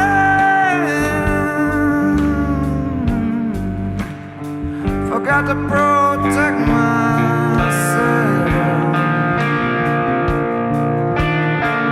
when I let her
All right, start off with this improv. Again, Wild West sounding. Not really something the band does in this style very often. The best that I can think of was one version of Thin Air that we heard that kind of sounded a little twangy, but besides that, this is all Stone driving this, by the way. You had kind of teased it before, Patrick. Why? What was going on? Why did they have to do an improv here? It's Mike was having guitar troubles, and okay. unfortunately that problem had been carrying on. I think since like midway through Jeremy, it lasted through the improv, and it kind of unfortunately, I think, derailed a little bit of the momentum into the set closer. All right, because I didn't like this. This was, I don't know. I don't like improvs. There are bands that could pull them off. There are bands that can't, and this seems like it was pretty off the cuff. And now that you've explained it, it kind of makes sense. But you know what's funny? You know what's really funny though is wouldn't this be the prime opportunity for Eddie to just ramble and rant? Yeah, I Yep. was just about to say that. Yes. That's his favorite thing in the world. Well, he hadn't brought that quite into his repertoire yet. But I guess. But This show now, he does it a lot more in the show than he has in prior years. well, This might be the like night the night gets long, and there was, and despite what he says, a lot of wine. He probably had a lot of wine before the bottle was empty. So I just maybe it was a practical thing. I don't know if you remember, but could they have used this improv for Mike to test his guitar? Oh, could absolutely. He was Okay. trying to figure out what was going on. He was noodling to the side. Okay.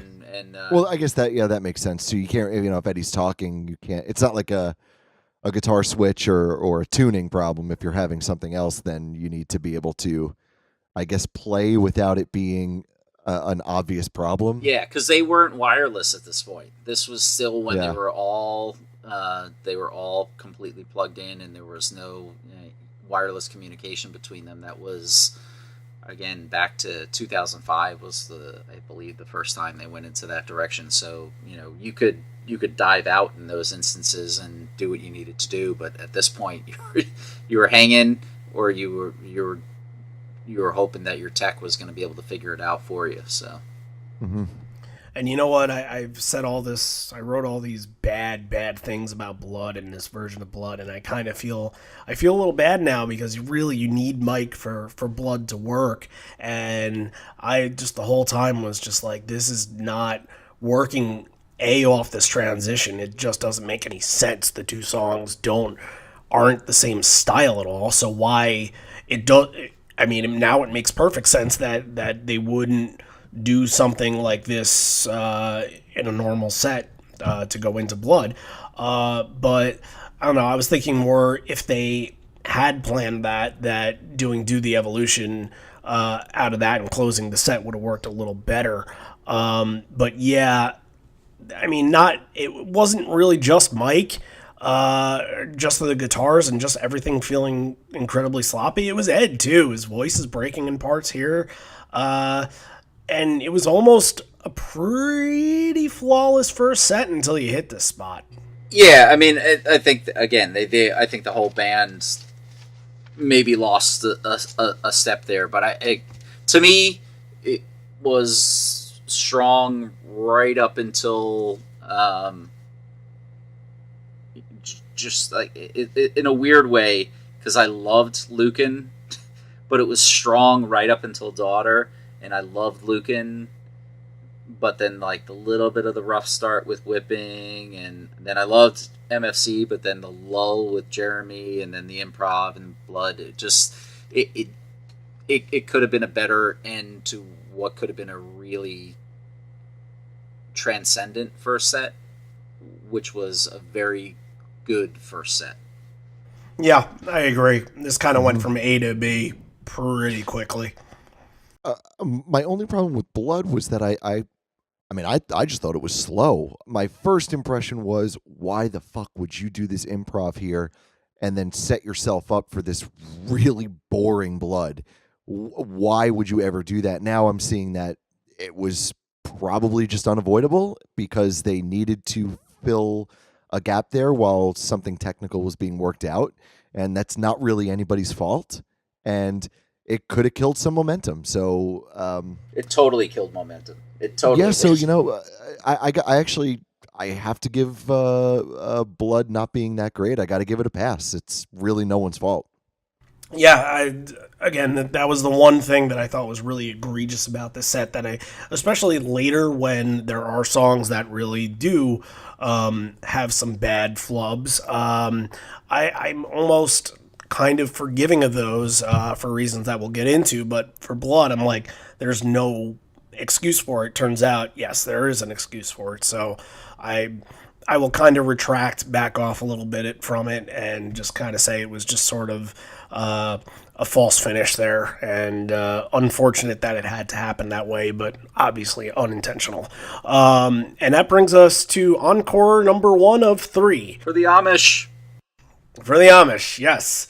Ed did not talk a lot in the first set, like we were kind of just saying, and he says a couple of words here, an acoustic bit for the Amish. Now, if you look at the set list for this, and Patrick, you were able to find all of them. I only found the main set written on paper.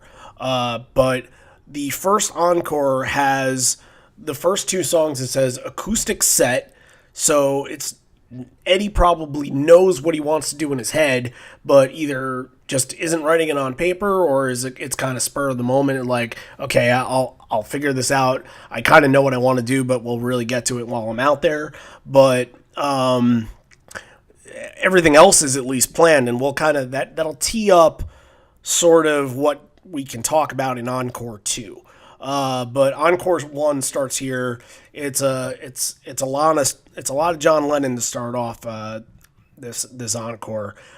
You Gotta Hide Your Love Away kicks it off, and there's a little fuck up in the middle of the second verse, and A little. yeah, it was a little. I'll be nice. And it didn't end there either. No, it didn't. I bet the harmonica from last week that you were complaining about. I bet you would take that right now, right? I just throw the harmonica out. Just like have Stone come out with a kazoo or something. I don't know. Which would be fantastic, of course. Yeah, I mean, and fitting. Can't you see Stone writing music with a kazoo? That would be great. Yeah. The Amish would probably love it too. They don't have to plug it into anything. So, I don't know. This like first little part where he just kind of Ed fucks up and he's like, no, and he kind of goes back into the lyrics. It doesn't, and he fucks up the lyrics. He doesn't fuck up the music, and that kind of that sticks a little bit. But however, it was timing. He didn't spend a lot of time just being like, I really fucked up. It felt like he almost went back into it as the same pace, and it wasn't like this long, elongated pause. It sucked, but it could have been a lot worse. No, he got back into it much quicker and much cleaner than his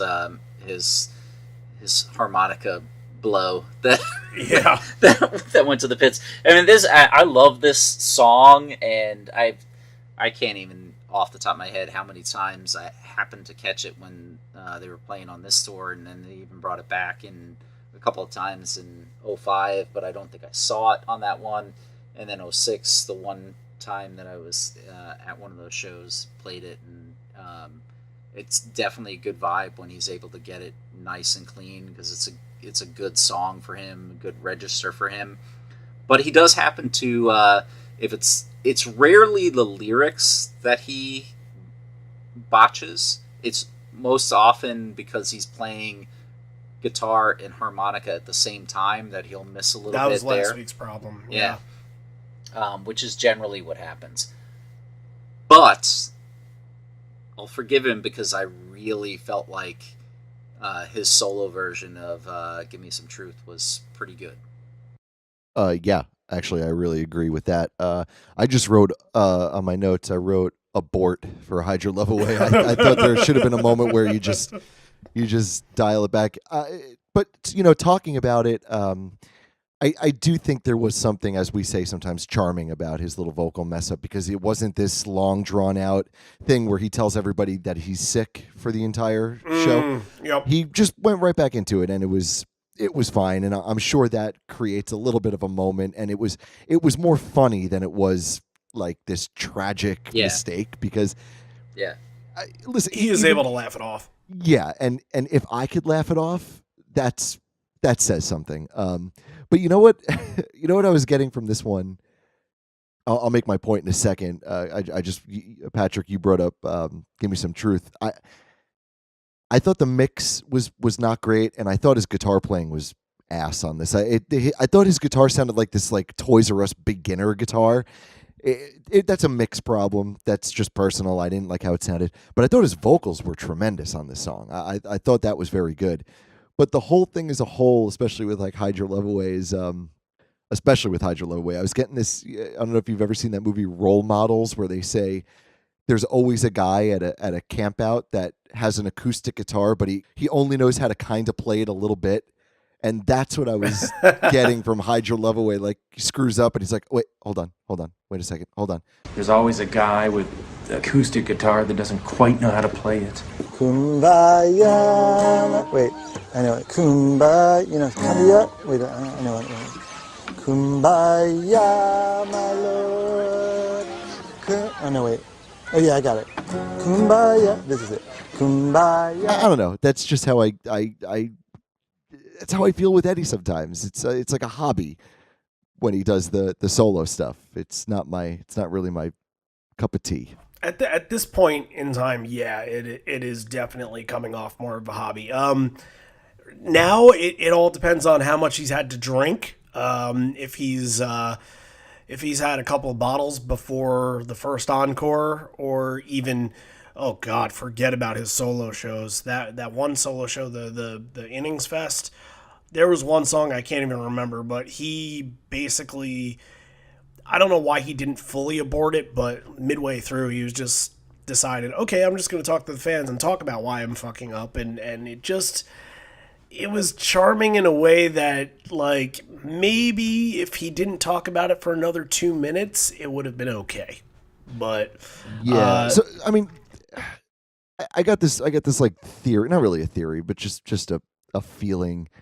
There was nothing perfect about either one. It was, the guitar playing was pretty good in the Beatles, and the vocals he messed up. The vocals, when he wasn't messing up, they were just okay. The harmonica was terrible, and then you get to the next one, you get to Give Me Some Truth, and the vocals are pretty good, but the guitar playing is really shitty. And it's just my personal preference is when you bring out the whole band and they're sitting down and they're acoustic and it's like this campfire, it's usually pretty awesome. When they ease into Eddie doing like a follow-up with maybe one or two solo songs after they've done this whole band campfire, he usually does way, way better. And it's usually quite good. Mm-hmm. But when he goes out there and he's kind of off the cuff and he's alone and he wants to create this moment, he just, I don't know, something always happened. And it could be sometimes a waste of time. And I was not getting this moment from him here. It was just like filler. And maybe if they came out and did a group acoustic song and then had him do these two might have been really, really good. Yeah, I don't think there's a lot of instances where they've done Give Me Some Truth and it's just been him. So I was pretty impressed by it, actually. I thought it sounded really good. I didn't have any problems with it, to the point where if it wasn't a 36 song show, I could think about playing it, but we're not. We have other things to tackle and cover here.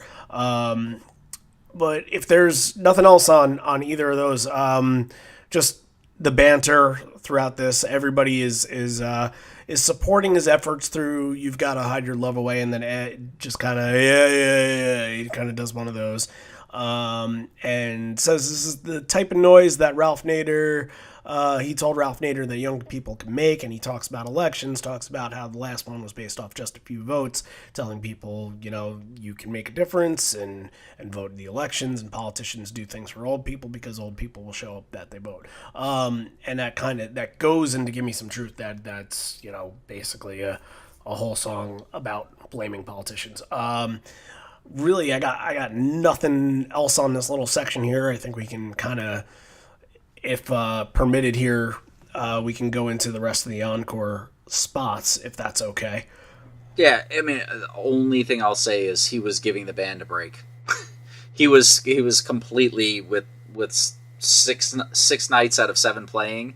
He was legitimately saying, "Go have another beer or use the bathroom. I'm gonna take this for a couple," because this didn't normally happen back then. Maybe he would come out and do one, but rarely would do 2. Yeah, and honestly, he was probably the one that needed the break anyway. So Just funny how that works out. But we get into this kind of meat and potatoes part of the first encore section. Says the next one is an older one that we haven't played for a while. This is for a young lady who's come to shows with a sign. We've never seen people come to shows with the sign asking for this song before. No, this has never happened. And he said that they smiled and waved condescendingly at her, but tonight we're going to actually play the song for her. And it's Breath. Yeah, nobody's ever gone to a show, brought a sign and requested Breath. That's never happened. Ever. I've never heard of that. No. In slight fairness, it was that she had gone to, like, I think the last 12 shows. I don't know that it was never. It was just that she happened to be there for the last, like, dozen asking for it. That's a lot. Every single show she was asking for it? It seemed like it. I mean, Wow. So do you know her? I have no idea who it was, but Okay, it sounded like you kind of had some inside information on that. No. He had just like listening back to it. It was this thing. Oh, she's been here for the last. I can't remember exactly how many shows he said. I think it was a dozen, and they were nodding condescendingly to her, and now they're gonna play it. So, and mid-second verse here, Ed fucks up a couple of lyrics. And the crowd sings them, and he responds, "Yep, porch, the porch, yeah." Yep. So, I mean, this is not a perfect set by any stretch of the imagination. This is not what makes this night. Is not, poor management by Ed or just forgetfulness by Ed, and maybe some lack of tightness from the rest of the band on some things, but I really, this does nothing of a disservice for this version. I guess he gets sort of a pass for you've got to hide your love away because it didn't take you out of the song, but at least in this one he was just he acknowledges it. It's kind of funny, and then they move on. And some of that is part of the show's charm.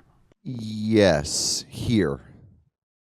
There's another example coming up to where I think it's not as charming. I'll put it that way. We'll just skip that part. I'd like to, but we cannot. It's not possible. We'll be on our third hour by the time we hit that, by the way. So, all right, let's get moving. I think we can kind of move through the next couple. Evolution, baby, and really my only thoughts is that the Hallelujah chorus on this sounded really, really more like a choir than it usually does. I thought that part, the vocals were really standing out. The version grooves kind of nicely, and this is really heavy hitters in this part of the set. Really, we'll get into it in a second, but this part was planned. Other parts that are coming up weren't. So, this was good. This was good here, and then after that, we get a Let Stone Sing chant, which be careful what you wish for. So, anything else? We always want Stone to sing. We just want them to know the song. That is the key to victory, my friend. Anything else on Evolution before we go forward? Yeah, it was a good version. I loved the thing that I liked about this is listening back to it. I loved Jeff's bass right before the solo, especially. He lays down this nice riff before Stone's solo, and it's there. It's good. It's tight. It's solid, and what I liked about the end of this first encore was it was a little bit more planned, and these were songs that the band was playing obviously very consistently at the time, and I feel like they delivered on them. Yeah, I just thought this was another example of them not being the tightest this night, but the song isn't ruined. It's just a little loose, and it kind of adds to it, actually. It had a good vibe. It had a good forward movement to it. This song could be loose if it wants to be. That's when we get the Let Stone Sing chant in between, and then we get Plucky Banjo Black, Waking up to watch the sunrise. Uh-oh. Yeah, this one was a little plucky for me. Did you go plant some seeds on the farm after listening to this? Put on your overalls. I like this version a lot. Just it's different. It's more reverby with Mike's solo at the end, and it meshes so well with what Boom was doing, and then Stone's sort of bluesy, folksy plucking at the end. The end is really what made the song stand out. There's no "We Belong Together" tag, but like it sounds like everybody at that part was almost a virtuoso musician in that moment. It just, everything sounded so flawless and so put together nicely. Yeah, I mean, to me, like these versions that they were playing as I throw something on the floor, at this time, I enjoyed, and I definitely get the elements of the pluckiness can be a little bit almost atonal and unpleasing at times, and the one thing that I liked about this that was too subtle almost was some of Boom's piano tone. I would love to hear that amped up a little bit more and in the mix. Yes, I agree. That was my favorite part about the whole thing, just Boom's section. He was touching a couple of moments, and you're like, give me more, give me more. It sounds so nice in the mix. So that element and the thing that I liked about this is shorter, more succinct Black than like others that you can come across, but at that point where they're just hitting the apex, and Mike is right around, I guess it's like almost about 5 minutes, he's about to erupt, and he does it short, but it's very passionate, his solo in this. And at the same time he's doing that, the rest of the group is incredibly melodic right behind him.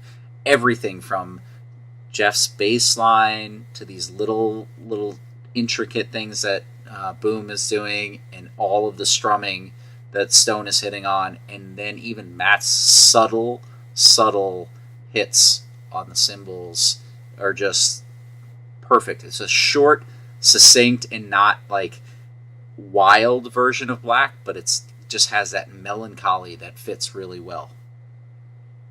Yeah, I really love the vibe. I think what adds to it, especially at the end there with everyone dialing in, is I thought this was slow.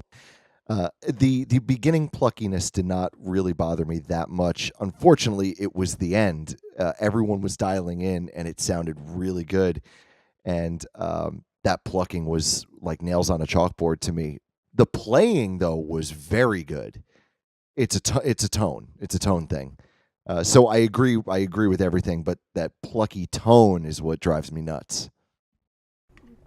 We've talked about that so much, and that's why I kind of bring it up and I embellish on it a little bit, because I know it just grinds your gears, so to speak. It's my MFC. But that means you kind of no. You're kind of like waiting for it. You kind of, even though you hate it, you kind of want it. But the thing is with Black is you know if it's happening immediately or not. So right. It could really sour you for the rest of the listen. But yeah, I mean everything was played beautifully. It was just the tone. The beauty of it is there's like 600 versions, and exactly you know they're all different. There's things that you can gravitate to, and things that if you don't, you gravitate towards them. Well, I feel like this is a good example of that, because I feel like we haven't had a Black where it's very plucky in a long time. So it feels like almost every time we cover Black, it's going to be something different, that we're not just kind of glossing over it. We've talked about that just recently, how Black is wonderful that way, because you know the song backwards and forwards, but there is going to be something different about it every time. It gives you different kind of emotions. It's amazing that a song can do that and bring that sort of presence. And I like here Ed mentioning Boom, that it's his first tour with the band, and he says he's stronger now than he's first started. And then there's this, and I really love how this is an intro to song, so we're just gonna play it and then intro it and then talk. Boom Gasper on the keyboards as well. This has been Boom's first whole tour with us, first half tour. And he's stronger than he was when he started, believe it or not. That's a man, is what I'm trying to tell you.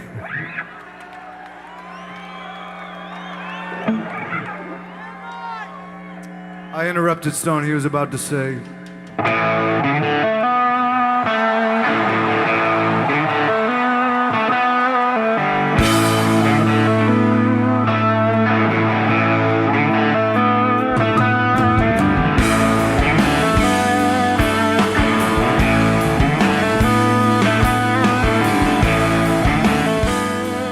This version of Alive was kind of picking up where Black left off a little bit. It feels like they're sort of on the same emotional level. The way that you hear Alive, at least in most versions that we've heard it, it's a little more upbeat. But this version has a little. It feels like it's playing off of the same melancholy that Black was, even though it's not necessarily melancholy. It's definitely just.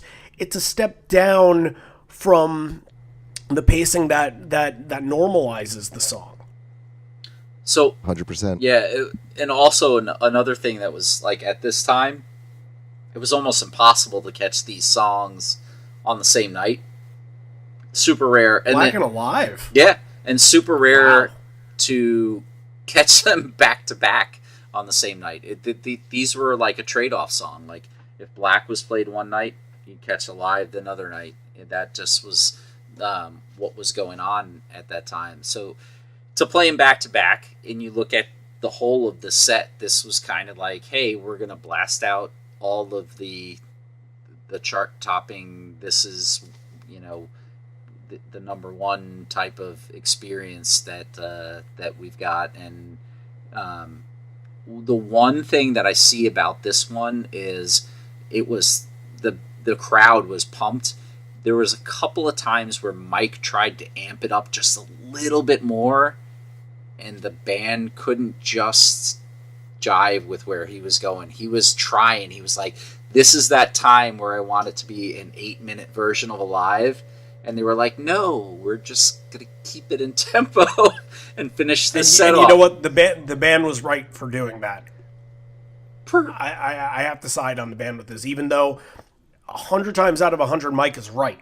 Amp it up, do it up. In this version, in this spot, coming off of Black, I feel like the band was right for keeping it the way it was. Perhaps, but I was there and would have loved to see them vamp off where he was trying to drive them. I get that. I totally get that. It's a terrific point. It's a weird song, you know, like it's just such a seminal song for them. Like it is like, but they've always been reserved with it, you know. Like and it's weird to say that because when I say reserved, there are times where it's like, oh my gosh, this song is just so immense and so powerful. But you think about what they've done with something like Porch, or what they've done with something like Rearview Mirror, or what they've done with Black. And this one is even Better Man goes for 10 minutes. Yeah, absolutely. And this is one where they've like the most that it's ever gotten is into that like 6.5, 7 minute range. And I would say that you get to those, especially, and they seem to be bulk in the 2006 tour is my feeling and recollection. Those are great. That's when they have moments of reckless abandon in their jam of it, and that's you kind of want that a little bit with this song. I'm glad you explained it because I thought the beginning was a little off. I thought coming out of Black, the momentum wasn't quite there, and they had to gain some steam like they had to, in my opinion, on a couple songs on this set. But I don't know. There was something that did not feel right to me about this performance, and I think you convinced me of why I felt that way. I think you hit the nail on the head with that. I think there was some pushing there, and there was some people not reciprocating it, and maybe everyone wasn't on the same page, or maybe it should have gone longer. Maybe it should have been even shorter than it was. I do agree with Randy. I would side with the band on that one in this particular occasion, but I do understand what you're saying, being there and wanting a little bit more. But yeah, no, I think you're dead on. I think you're right about that. There was a spot in the solo where Mike completely stops and it kind of feels adrift. And I guess that was just him just trying to figure out how to retool himself and rework up to the band's standards. And I didn't realize that at the time, but that seems to be the execution here. So interesting that you brought that up. It's kind of all coming together right now with this. We all had questions on it, and Patrick has shined the light. Yeah, I mean, you've listened to the bootleg way more than both of us combined, I'm sure, but I've listened to this more times than is humanly possible. Which is amazing because it takes almost 4 hours to get through. Yes. So yeah, it means you're really taking such a major chunk out of your life to listen to this show. I'm waiting till somebody says to me, "Can you give me your thesis on State College?" And this is essentially it. You're like, give me 20 minutes and I'll be done. Because or how much are you going to pay me? Yeah, there's nothing I know more than this. I mean, is this not a thesis? What you're doing now? We're like 2.5 hours into this, right? I mean, it's a fun. It's a fun thesis. But it's I can't. Theses can be fun. I guess. I don't know. I kind of slept through any thesis that I've ever written. So, anyway, you guys want to dip into madness or what? I think I'm ready. Yeah. You don't sound enthused. I'm not buying it. Well, I was also looking at the set list, and I'm like, let me just make sure I know where I am right now. It's a little. How many songs are we? 24, 25? Where are we at? No, we're. Oh wait. Sorry, I got to subtract these because the encore breaks are counted here. What are we? God damn it, math. 27? Are we 27? No, not yet. 26. 26? Maybe. Yes. I have starting the second encore 26. Yes. Okay. All right. That's where we're at. All right. So we kind of mentioned it a little earlier that Encore 2, that some of the set list stuff was planned and some wasn't. Encore 2, as far as we can tell, there is no written set for it. Yeah. And it's pretty easy to figure it out once you're in it that, that there are some things that they don't really know what they're doing and they're just kind of flying by the seam of their pants. But we'll have to get to that because is it endearing, is it charming, or is it irritating to some people? We'll have to just figure that all out and just talk that through. But here we go. Let's dip into it. Ed mentions this being the last night of the tour, so it's hard to leave and tell you all that we have to go somewhere else. We have to go home. And they're all saying, why go home in this front? They're telling us to stick around. If you want us to stick around, we're willing to make this the longest show ever played. And then Mike starts playing some jazz, and he says if we have to play jazz, we'll play jazz. We may have to play Bush Leaguer just to keep the debate open without hurting anyone's feelings. And yes, this is a couple days after the Coliseum show, so some firefighters got a little butthurt and started hurling quarters. Long Island, folks. Whew. But don't worry because Long Island has bounced back. No, it hasn't. Well, at least a different crowd in Nassau Coliseum, because the last time I was in Nassau Coliseum, they were chanting to cancel a Saudi Arabia show that WWE would not refuse to budge on because they were making millions and millions and millions of dollars off of it. But that was right after the whole incident happened. Randy, I'm gonna quote you. Long Island has been spiraling into madness steadily, still, and I don't think it's. Oh, I know, but I was very happy that the crowd in Long Island that night decided to chant "Cancel Crown Jewel" because I did not think they had him in them. Especially somebody in front of me was wearing a "Respect My Flag" hoodie, so I thought it wasn't going to be in the cards that we were going to have a respectable crowd, but they did. So I'm just surprised by that. But this is a Pearl Jam podcast, so let's move on. Again, we don't know if any of this was planned. If it was, then cool. If it wasn't, then also cool, because there's some really good stuff in here. Last Exit kicks off the encore. I thought it was a really good way to get back into this. Kind of show their hand that this part was part of the set that is going to have some more unique stuff that's not usually in an encore, and this was an excellent way to kick it off. Yeah, there's two places I like this song, and one is kicking off a set, which I've seen at least once, maybe twice, and kicking off an encore. Obviously, this is encore too, but kicking off an encore is a great placement for it as well, because it has a good build. The band really generally gets into it, knows how to play it, and rarely misses a beat. I felt like Jeff killed it on this, and even Ed, who at times was struggling with his vocals through the night, he hits this one off, especially at the end part where you got to get into a little bit of a screaming match with the guitars. Yeah, 100% agree with everything. Very cool placement. And I had no other notes, which means that I enjoyed it. It means you just want Stone to sing. Debatable. No, of course I do. Of course I do. So Stone kind of measles his way up to the mic and says, every once in a while I get the call. And that brings us to take one. Action. Every once in a while, I get the call.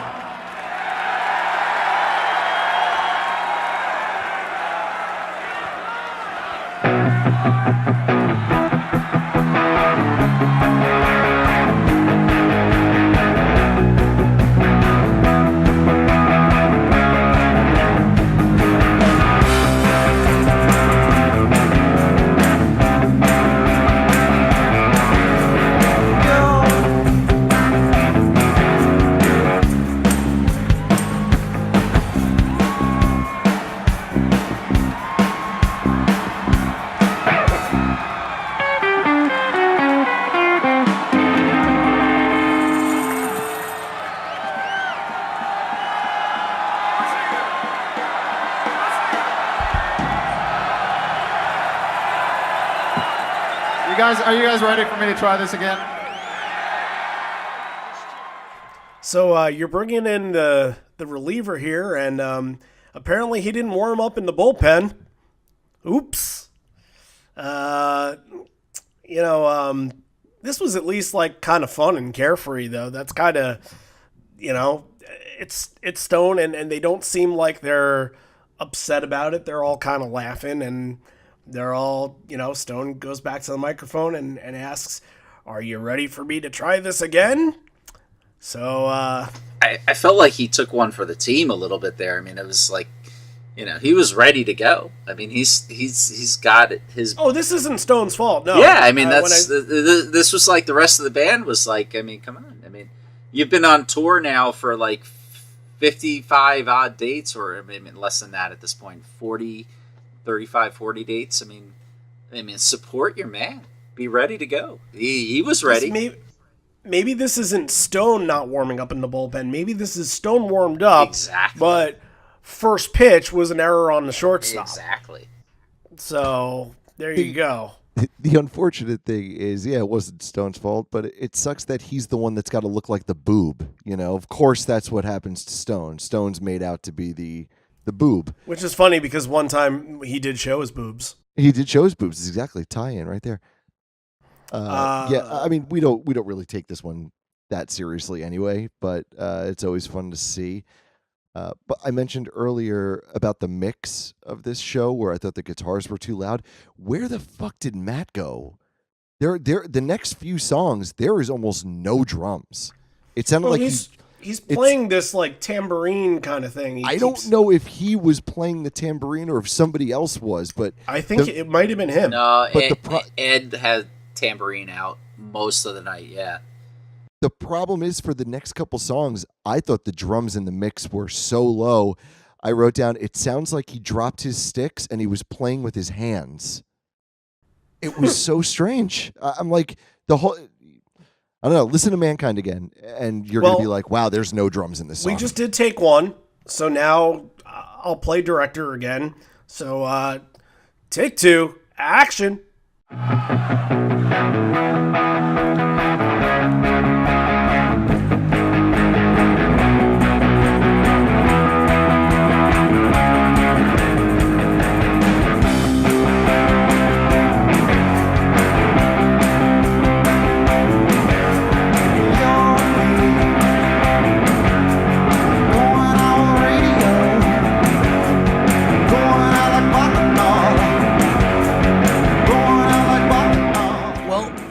Sounded a little better than the first take, right?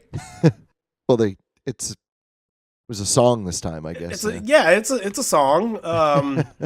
This was the first performance of this since the 10th anniversary show back in 2000 in Vegas. 58 shows in total, so there is ring rust. Ultimately, I guess they figured out that the crowd was incredibly excited that they got their wish from earlier, and it's a mess, but again, the band isn't really that frustrated like they seem to be with Blood. There was frustration there, but because it just felt like it was labored to get through, but they were at least having fun with this, and I'm fine if they're having fun and it's rubbing off the crowd, then it's fine, and the enthusiasm is there. It's fine, everybody's having a good time. Yeah, I mean, like I just said, you don't have to take this song seriously. This one you can have fun with, and as they did, they fucked it up the first time, and that's part of the fun, and that's okay. If it happened on something like Alive, it would be probably a big problem, but this is not. This is okay. I have nothing to add. I've heard better versions of this song.